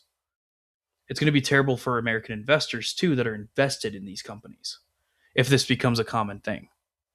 Mm-hmm. Now, I personally have no stake in VA, sorry, EA, the other annoying A acronym. Um, um, I have no stake in EA. I never have. I never will. I don't invest in gaming companies. I refuse to because anything like this can happen at a moment's notice. Um, that's why I tend to stay out of the tech industry, even though I myself am in tech. But we that I can almost guarantee you to a point. Part of this is also personal too, as these things typically will be. How many of these congressmen are invested in this company? That might be why it's being brought up. Now, not to say that that's a bad thing. If you're personally invested in something, you don't want to see it go. Can we get enough traction behind this for it to actually matter, though? I don't know. The sale's already finalized. Can you stop it? Well, it's well, at least it was, from my understanding, it was approved by the shareholders. I haven't heard the final say if the FTC, because the FTC has to go through the process. I don't remember. I don't remember seeing anything about it being officially approved. But you're right. This is probably the last stop on the train before this can go, because America is an entertainment, like our economy is. We've got a lot. We joke about the amount of money that goes in our military spending. You and I know this personally, right? But Yeah. at the end of the day, our true export is a lot of the entertainment industry. Mm-hmm. That's why we have what we have with Hollywood, and you look at what we have with electronic arts, and you have retro down in Texas, and so many other places out on the East Coast and Washington. We have a booming tech, but we also are known for our entertainment market, and that's kind of been our bread and butter for almost 100 years now at this point. So I'm really you're absolutely right. This is concerning, because you're taking all of this revenue that can be generated, and it's just going to somebody that quite frankly doesn't need it. And it was a 25. If you remember, the sale was approved at a 25% premium of their stock, and EA is going to end up taking an additional. They were already $2 billion in debt, but now they're going to take an additional $20 billion in debt on top of that. That they're going to have to carry. So you're up to $22 billion in debt, almost half of what it's being sold for. I could see this. I could see EA, if this goes through. I could see them getting gutted hard, and that's what Congress is concerned about. Well, the other way that I look at this too is like let's just name off some of these franchises. Okay, you've got the FIFA games, you've got the Sims, you've got the Madden NFL games, you've got Need for Speed. Apex Legends is done by EA. Battlefield, I believe 4 or 5 of the Battlefield games were done by EA. Yep. Bejeweled, if anybody remembers that from back in the day. The Star Wow, Wars there's an old Battlefront thing. franchise. Um, Medal of Honor, NBA Live, Command and Conquer, that Bob, you and I both love. Mm-hmm. Mass Effect was also EA. Like these are massive, massive, massive things to just go. Mm-hmm. The like we're talking hundreds of millions of units a year gone from the U.S. economy, Yep. and And that's just on the sales side. that's the sales. And you're right. They I think EA sold out too early. If I'm gonna take this from their perspective, They sold.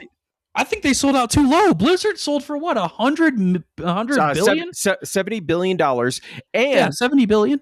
Activision Blizzard does Call of Duty, which is on a decline, and Battlefield 6 just kicked Call of Duty in the nuts. And Battlefield 6 is EA published. So honestly, if they had held out, they could have probably gotten a better deal for this, if we're going to go down that route, right?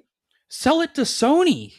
Oh, please. Sell I it to wish. somebody that will keep it alive. We don't know that Saudi Arabia is going to keep this alive.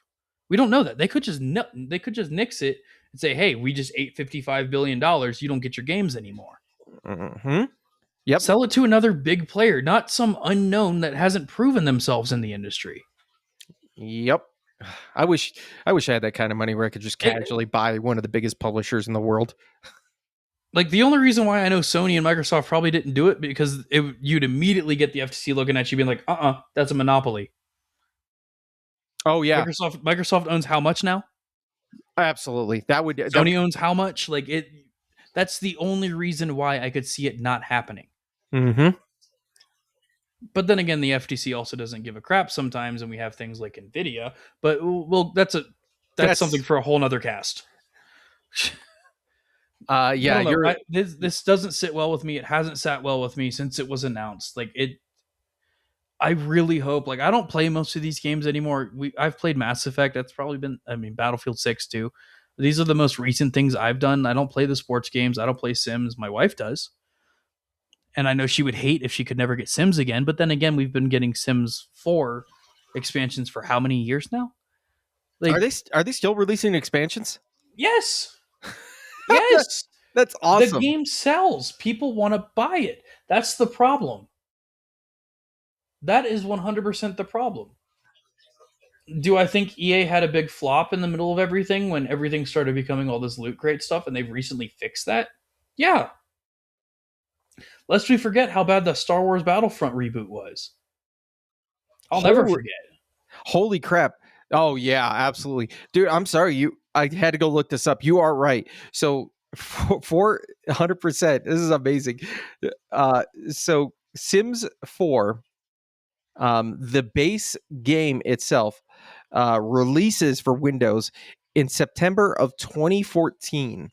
And according to, and this is coming from Wikipedia, but looks like their latest expansion, Adventure Awaits, released in October of 2025. Yeah. 11 years. Yeah. That, ladies and gentlemen, is how you do games as a service. Holy Because crap. that game will continue to sell for all eternity because people play Sims to escape their own lives. That is how you do games as a service. And I'm sorry, Sims 4 has probably generated half of the company's revenue prior to Battlefield 6 coming out for the past 10 years. This is awesome. I did not realize that it had this expansions were still coming. That is so great, especially since I think Sims 3 was considered like the peak for the longest time. Yeah, hold on. How many units has So he's looking Sims this up. 4 sold? Oh yeah. Sims 4 has become the best selling base game in the entire franchise as of 2022. Now let's see how many total units. Oh my gosh. Take this for what you will. Player base. So it doesn't tell us the number of units, but uh 85 million as of March 2024. 85 million would be the amount of units because player base is one copy per person. Yeah. Yeah, so that is 85 million units. That is amazing. That I love it. How many other games that have come out in the past 10 years can say they sold those numbers? Yeah. Wow, this is a completely overlooked part of the industry that I've forgotten about. Yeah. Not to mention, you have how many copies does Madden sell every year? How many copies does MLB sell every year? The NBA games, the Tiger Woods PGA games that people still buy, even though golf is boring. There, you, there's an inevitably Mass Effect. There's inevitably a massive loss that happens here. We might never see another Mass Effect game. And I Yeah. honestly pray we don't, but we might never see one. We could never see another Madden NFL game because what do the Saudis know about football?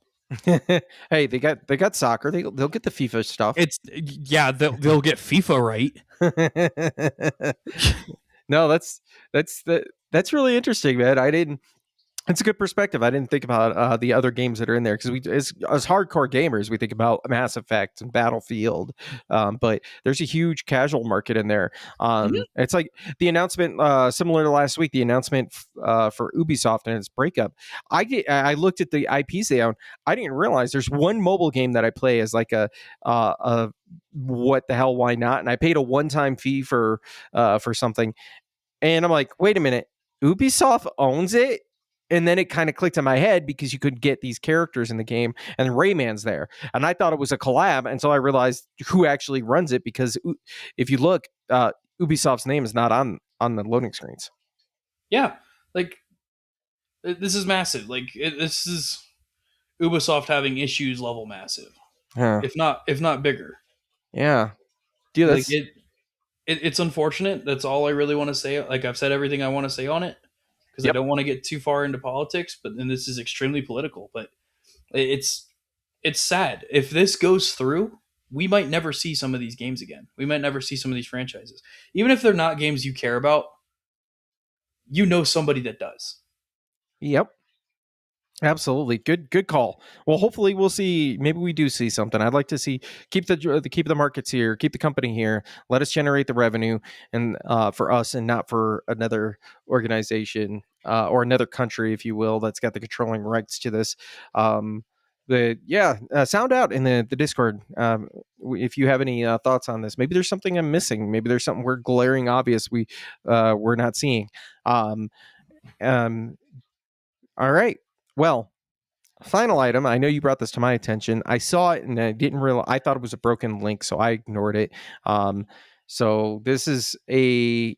I'll let you take it away if you'd like. How about that? I'll let you set this one up. Okay, I'm just gonna put it this way: Bloober team is on crack. Okay, they've done great things recently, constantly back to back to back. They've had their fumbles, but Bloober team, not this long ago in 2025, at the end of 2025, crazy that was like a month ago if you think about it, Bob. Um, but they put up a pretty cryptic countdown page.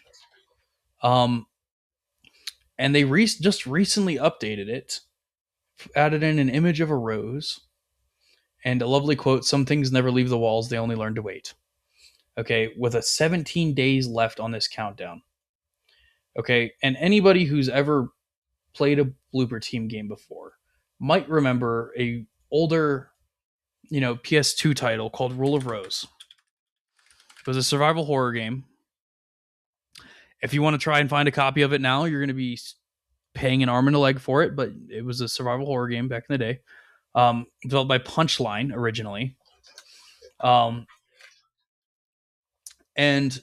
there's a lot of similarities on this page, kind of hearkening to a possible Rule of Rose remake. And it's actually been a pretty common thing that people have been bringing up in regards to this page. Or we could be completely off base and it could be a new IP for Bloober Team. Either way, it would be phenomenal. Um, I don't know if you ever played Rule of Rose, Bob. I'm pretty sure you probably didn't. I did at one point back in the day. It was a pretty fun game, at least at the time. I know it didn't score well. Survival horror games on the PS2 notoriously didn't do very well. Um, Rule of Rose has become like this collector thing now because of how bad it was.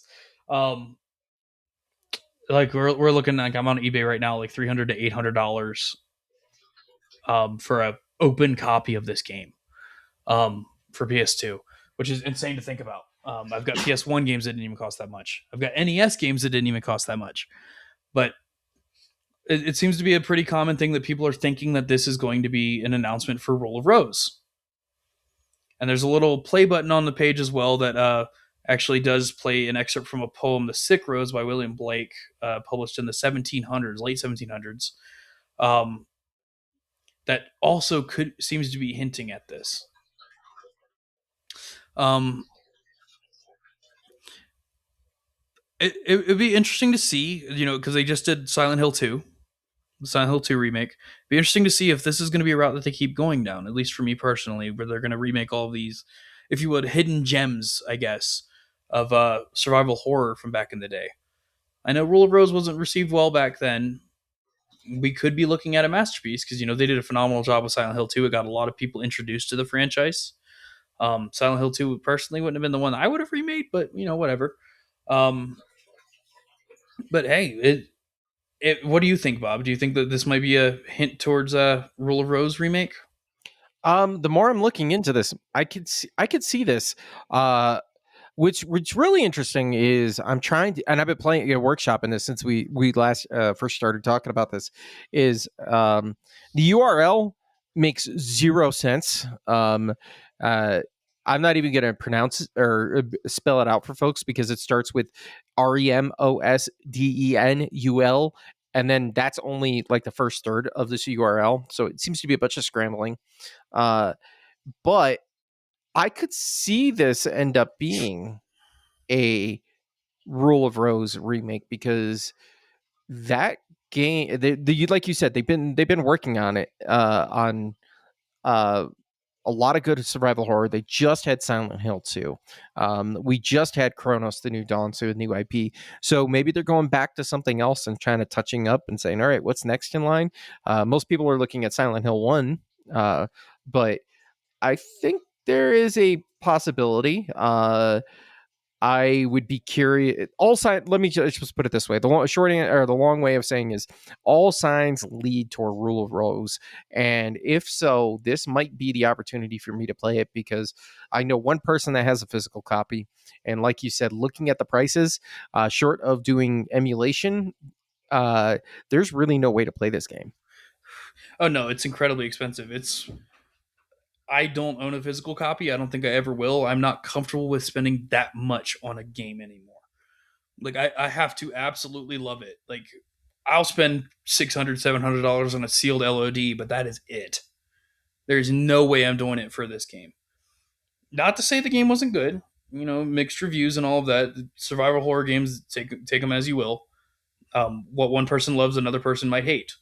Like I know you and Matt are huge Resident Evil fans. I'm a way bigger Silent Hill fan, and I always will be. Yeah. You know, Uh, that's the duality of that genre as a whole. Like, but I don't know. That's what the signs are pointing to. And I know I'm not sure if you saw, but like, there's been the talks where they have several projects in the works, and this could be related to anyone. The codenamed Project C, Project G, Project H, Project M could be any of those. We don't know what any of these are, and then Project M and F were they're being developed in collaboration with other teams. We don't know what they're going to be yet. yep. I agree. That's entirely possible, man. I'm really interested. I hope this does come true. I know a few personal people outside of you that really love this game and have talked about it. So absolutely, maybe we'll see it. Who Yeah, knows? 17 days. That makes it what the middle of February. yeah, February 15th. Ooh, Now, another thing too, and I just had to look into this as well. Um, if you do visual scans of the site, yeah, there's partial English chunks as well as anagrams and like other hidden things that seem to hint at like Silent Hill Layers of Fear or the Medium.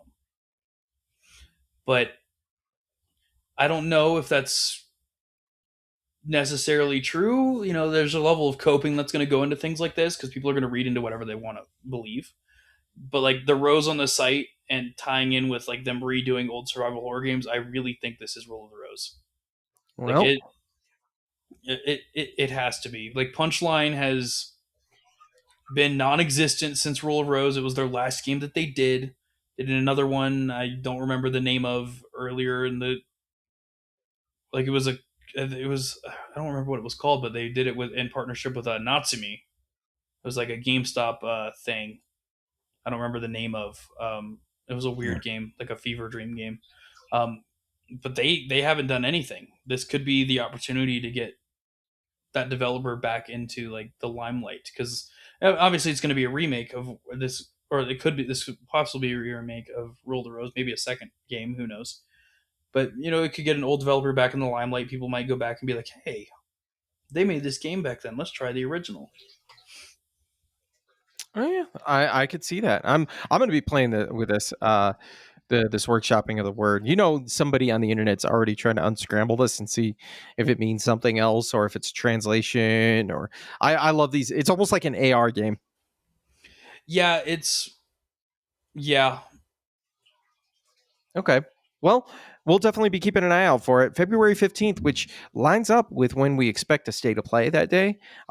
This countdown timer will end in the evening, but mark your calendars, folks. It's a Blooper Team website. So are they really doing Rule of Rose or are they giving us something else? Only time is going to tell. Uh, but without further ado, we've got one last thing we need to talk about for you folks before we get on out of here this evening. And that's the big one in the room. Monday, from when you guys are hearing this, so on the 26th of, wait, was that on the 20? Yeah, it was Monday. We had like I sound like I'm a member of the team, but Microsoft had their Xbox Developer Direct. In there, as leaks were leading into, they were talking about 3 games for sure, with a potential 4th secret. So let's go ahead and we can go down. I think we can start with the secret game, and then we'll work in our way in from there. I think we'd like to talk. I think I know which one we're going to end on in the end. Let's get this out of the way. The secret game that was announced in there. This is coming from Double Fine Studios, who is known for a few games. They've been around for a while, but most recently Psychonauts 2, and then this last year that Lighthouse game Keeper, which was an artsy game. They announced a team-based pottery party brawler action video game called Kiln, where you create your own pottery, uh, characters, if you will, for lack of a better term.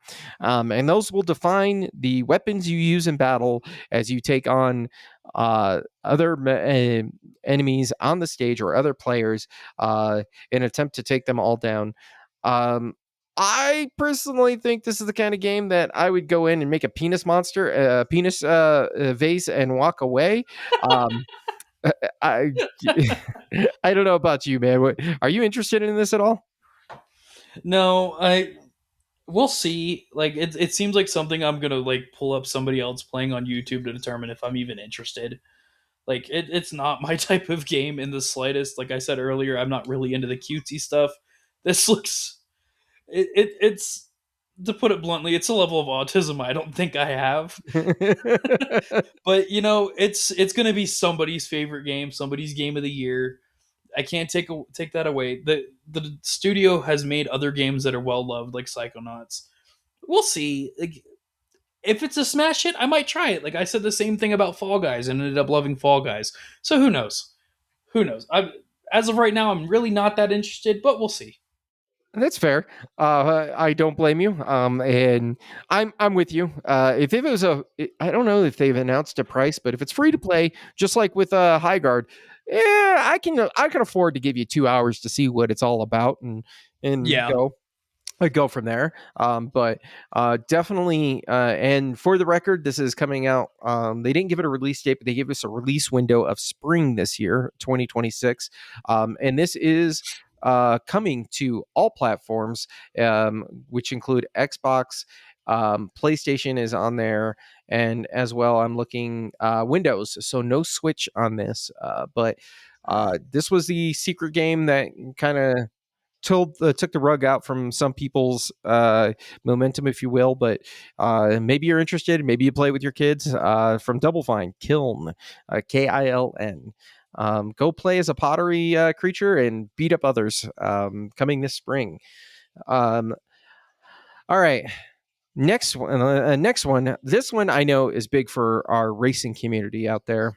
And this was confirmed to be on there. Forza Horizon 6, which was previously announced, excuse me, got a release date and a deep dive.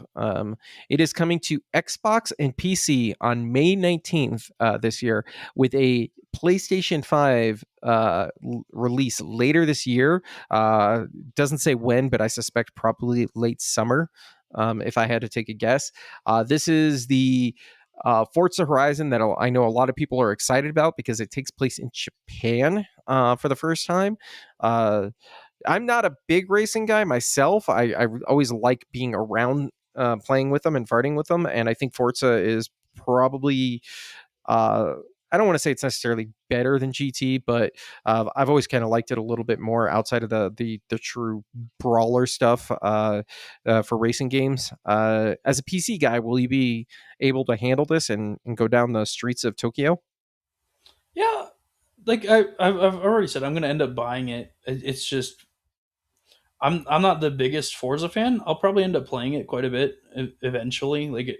They're typically pretty good cozy games. I can go back. I can come into them, play a couple races, put it down, come back a week or so later, play a couple races, put it down. That's the beauty of Forza, but and racing games in general.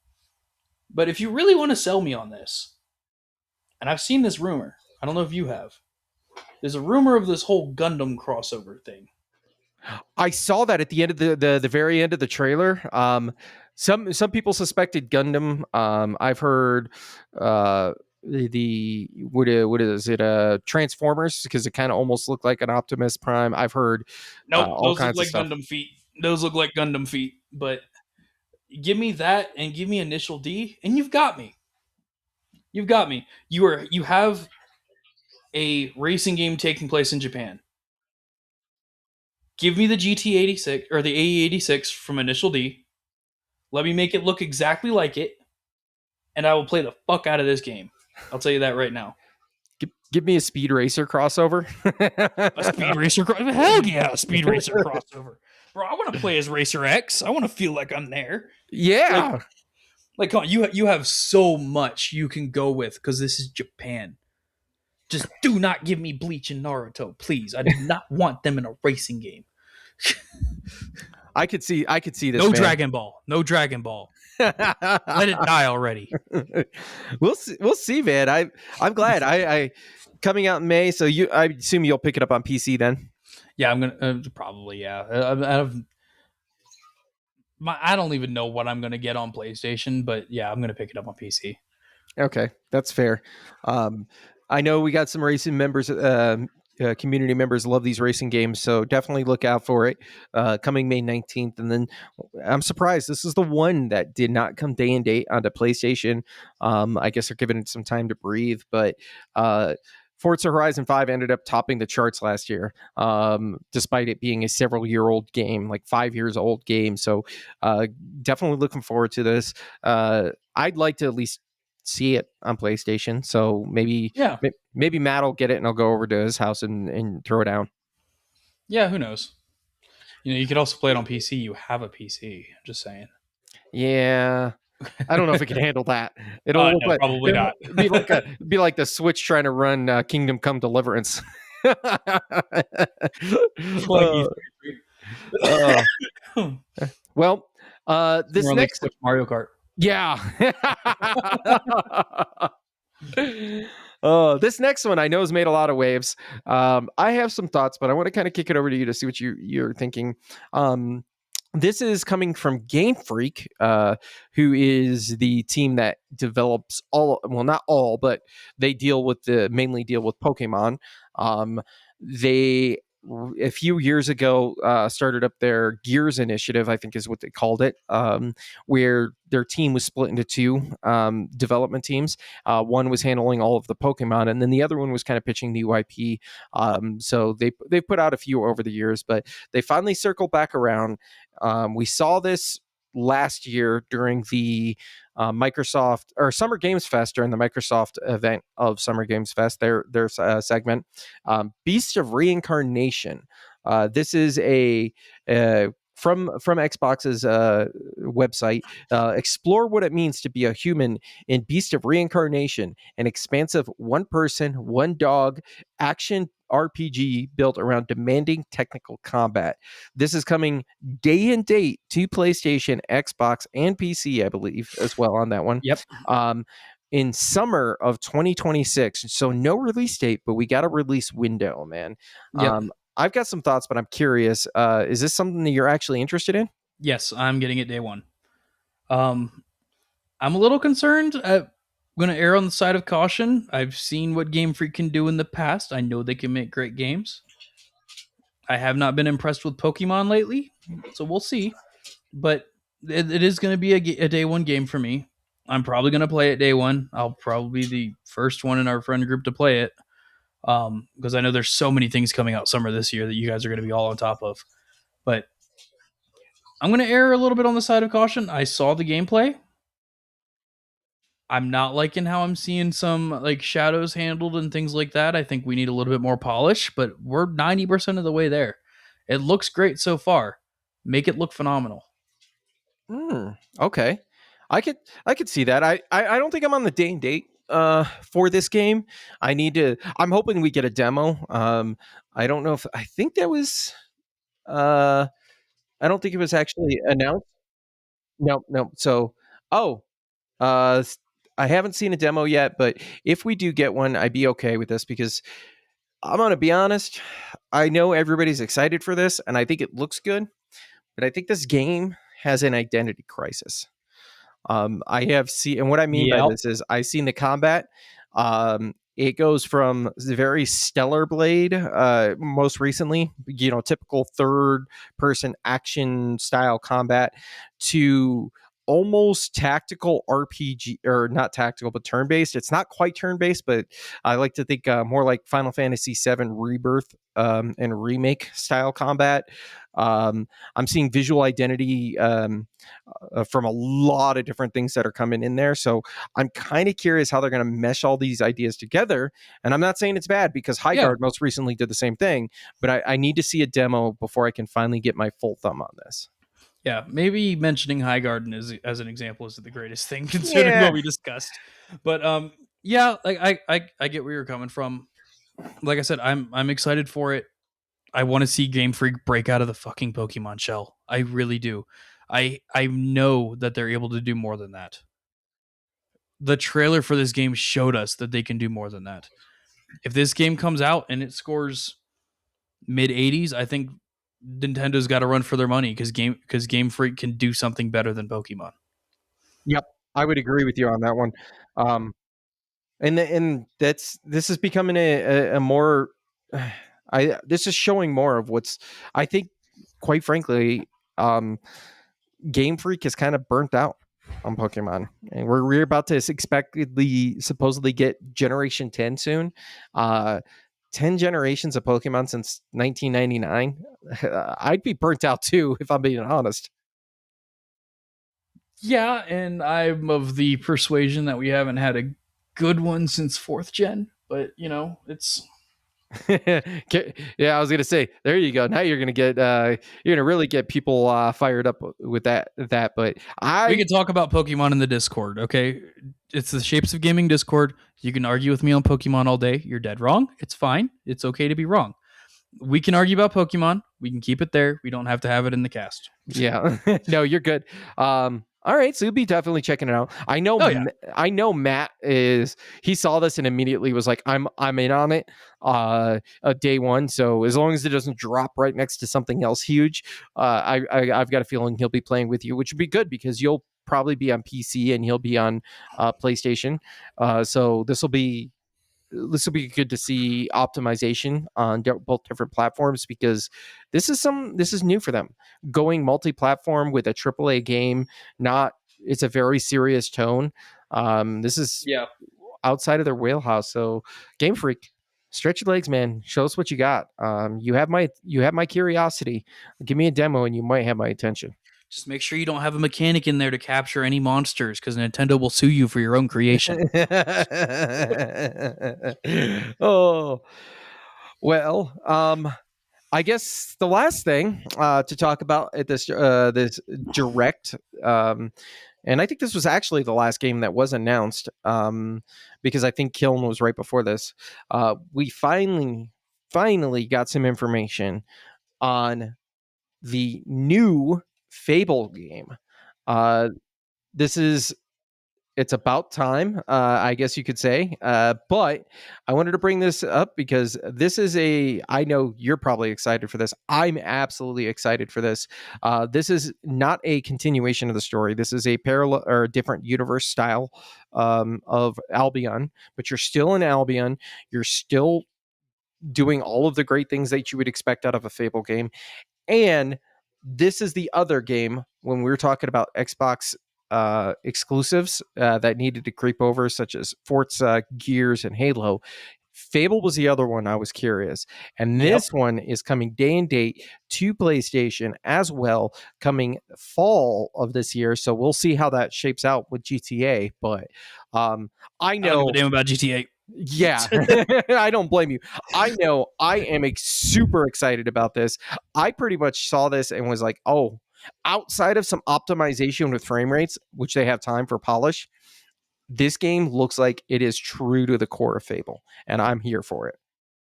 Okay, yeah. So we are getting a 100% open world, no load screens, can walk in every building Fable. You can talk to every NPC in the game. Every single one has unique voice lines. You can hire every NPC in the game. You can marry any NPC in the game. that's for all of you Baldur's Gate fans out there that just want to bang everybody. Um, we are getting what looks like to me potentially the best Fable we've ever had. That's just the way that I'm looking at it. Now, I'm going to err on the side of caution a little bit because that's a huge ask. This is absolutely massive. They're shooting for the fucking stars with this. If they pull this off, though, we are already looking at our potential goatee. If I'm being Really? completely honest, yes, absolutely, dude. Yes, absolutely. What else is coming out this year? Uh, well, I mean, we just talked about Beast of Reincarnation. GTA 6. That ain't fabled. GTA 6 will end up if it comes. If it comes, we'll probably end up. But I could see. You know what? Actually, I'm gonna backpedal. I could see this. There is a lot of good stuff that I'm excited for, like RE9 coming in just a couple of short weeks. Pragmata, Neo comes soon, but I don't think Neo has a chance. It'll be a multiplayer. But we're I could. You know what? I could see this sneaking in there. At the very least, winning a few awards coming out. Yeah, dude. I'm not to take anything away from the other amazing games that are coming out this year, but I'm sorry, GTA, you need to move the hell out of the way. Okay, GTA fans ain't got shit on Fabled fans. We have been looking for a good game since Fable 2. Okay, Fable 3 was not that great. Okay, the game was not good until you finished the main story and you got to do everything else. Okay, we got Fable Anniversary, which is a remake of the first Fabled game, which was phenomenal, by the way. Kind of showed that the first game didn't age as well, but now here we are. We have an opportunity here where we might potentially have the defining game in the franchise. I would agree because I'm unapologetically I like Fable 3.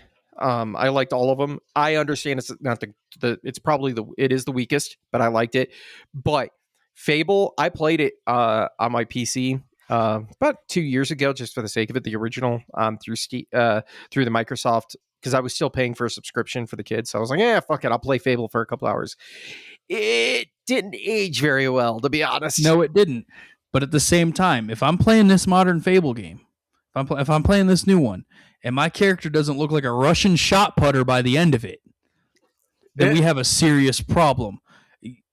Let me power up let me make my big huge tall character with the will lines and everything and have the build of an upside down Dorito. Give me that experience.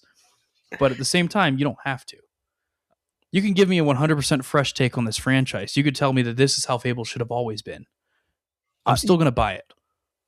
Yeah, no, I would agree with you. I do know one thing that isn't getting carried over, and I'm a little sad, but at the same time, I like the replacement, and that's the morality system. So it's not going to, your character's appearance isn't going to change based on the morality, because, and the logic for behind Playground Studios thought in this is morality is not black and white. There's a joke in there if you know about your Lionhead games. Yeah, like and I'm excited for that too, because like it was really annoying sometimes going through the old Fabled games where you did this terrible thing in another town and all of a sudden everybody fucking knew about it. But I'm excited to see, because like what is bad to one person might be good to another. You know, the bad guy in video games commonly will think that they're good in their own eyes. If we can translate that to an entire world, that's phenomenal. I also want to see my character's choices changing the landscape, because we saw that too. Absolutely. There's the and this is in the marketing, the giant that's in it was a selling point, the giant that's in the game, and you can either kill it or not, and if you kill it, it's just going to be a rotting corpse that people aren't going to like, and they say it's going to drive the property values down, so you could buy cheaper property in that area. I'm excited for that. Exactly. Dude, that sounds like so much fun. And the fact you can evict people and then they're homeless, like I'm not saying that being a landlord is something I'm excited for, but the fact that there's a character you don't like, you can kick them out and they're homeless on the streets, that's called world development. Okay? I get to play Colorado Springs Simulator, bro. I am down. Did you see? There's one of the top comments on the YouTube video for it. The announcement trailer is, Fable's a fantasy game because you could be a landlord and raise a family at the same time. And a shop owner. Yeah, but as soon as I saw in the trailer, the character just punts the fuck out of that chicken, and it goes flying across. I'm like, that is Fable, true to its core. Yes, let me kick chickens. Punish me for kicking chickens. I am sorry. I know this is a stupid thing to ask. Punish me for kicking chickens. I almost said children. Kids. If I kick a chicken and a kid sees it in game, I want that kid to grow up with the generational pain of watching me punt a chicken. Okay. Oh, I'm looking forward to this, man. Dude, I am too, dude. That's a day one title for me. All day, every day. You're never gonna hear me shut up about it. I don't get me wrong. There's a lot of other games I'm excited for this year. This might be the one, though. I could see that absolutely, and coming from in interview with to bring it back to the romancing for you, Playground Games owner and founder Ralph Fulton did an interview, and they were talking about the NPCs, and he said, "quote There's thousands of them in the game. You can go to speak to every single one of them in fully voiced conversations. You could marry. It'll be at our work, but you can marry all of them. You can have kids with them. You can hire them. You can fire them." They are just great fun. So 1,000 NPCs, and you could bang the ever living crap out of all of them. I'm going to raise an army. I'm going to raise an army of chicken kickers. Dude, I'm so for this. Like I said, outside of some polish that needs to be done between then, I'm so glad this is finally out here. I'm all for this. Come the fall. When it hits. If you have to delay it, delay it. Yes. If you have to delay it, delay it. Don't pull a GTA and I know they're going to release it and it's not going to be fixed. It's going to have issues. Don't be one of these studios that releases a broken game. Yep. If you have to delay it, delay it. Give Fabled fans the perfect game that they want. Well said. Very well said. People been wanting this for a long time. Serve them a good game. We've been waiting long enough. Take your time. Don't release a broken game, because I could see the argument for GOTY if it's optimized and hits well. People are going to hate no matter what. People love to hate on the internet, but I could see this sneaking in some awards and potentially being in the GOTY conversation. Exactly. That's good, man. Well, anything else to say? Because if not, I think it's getting late. And I got some more trophies to go grind and some games to hit and play some extra stuff. So let's say you and I get the hell out of here for the evening. Oh, yeah. All right.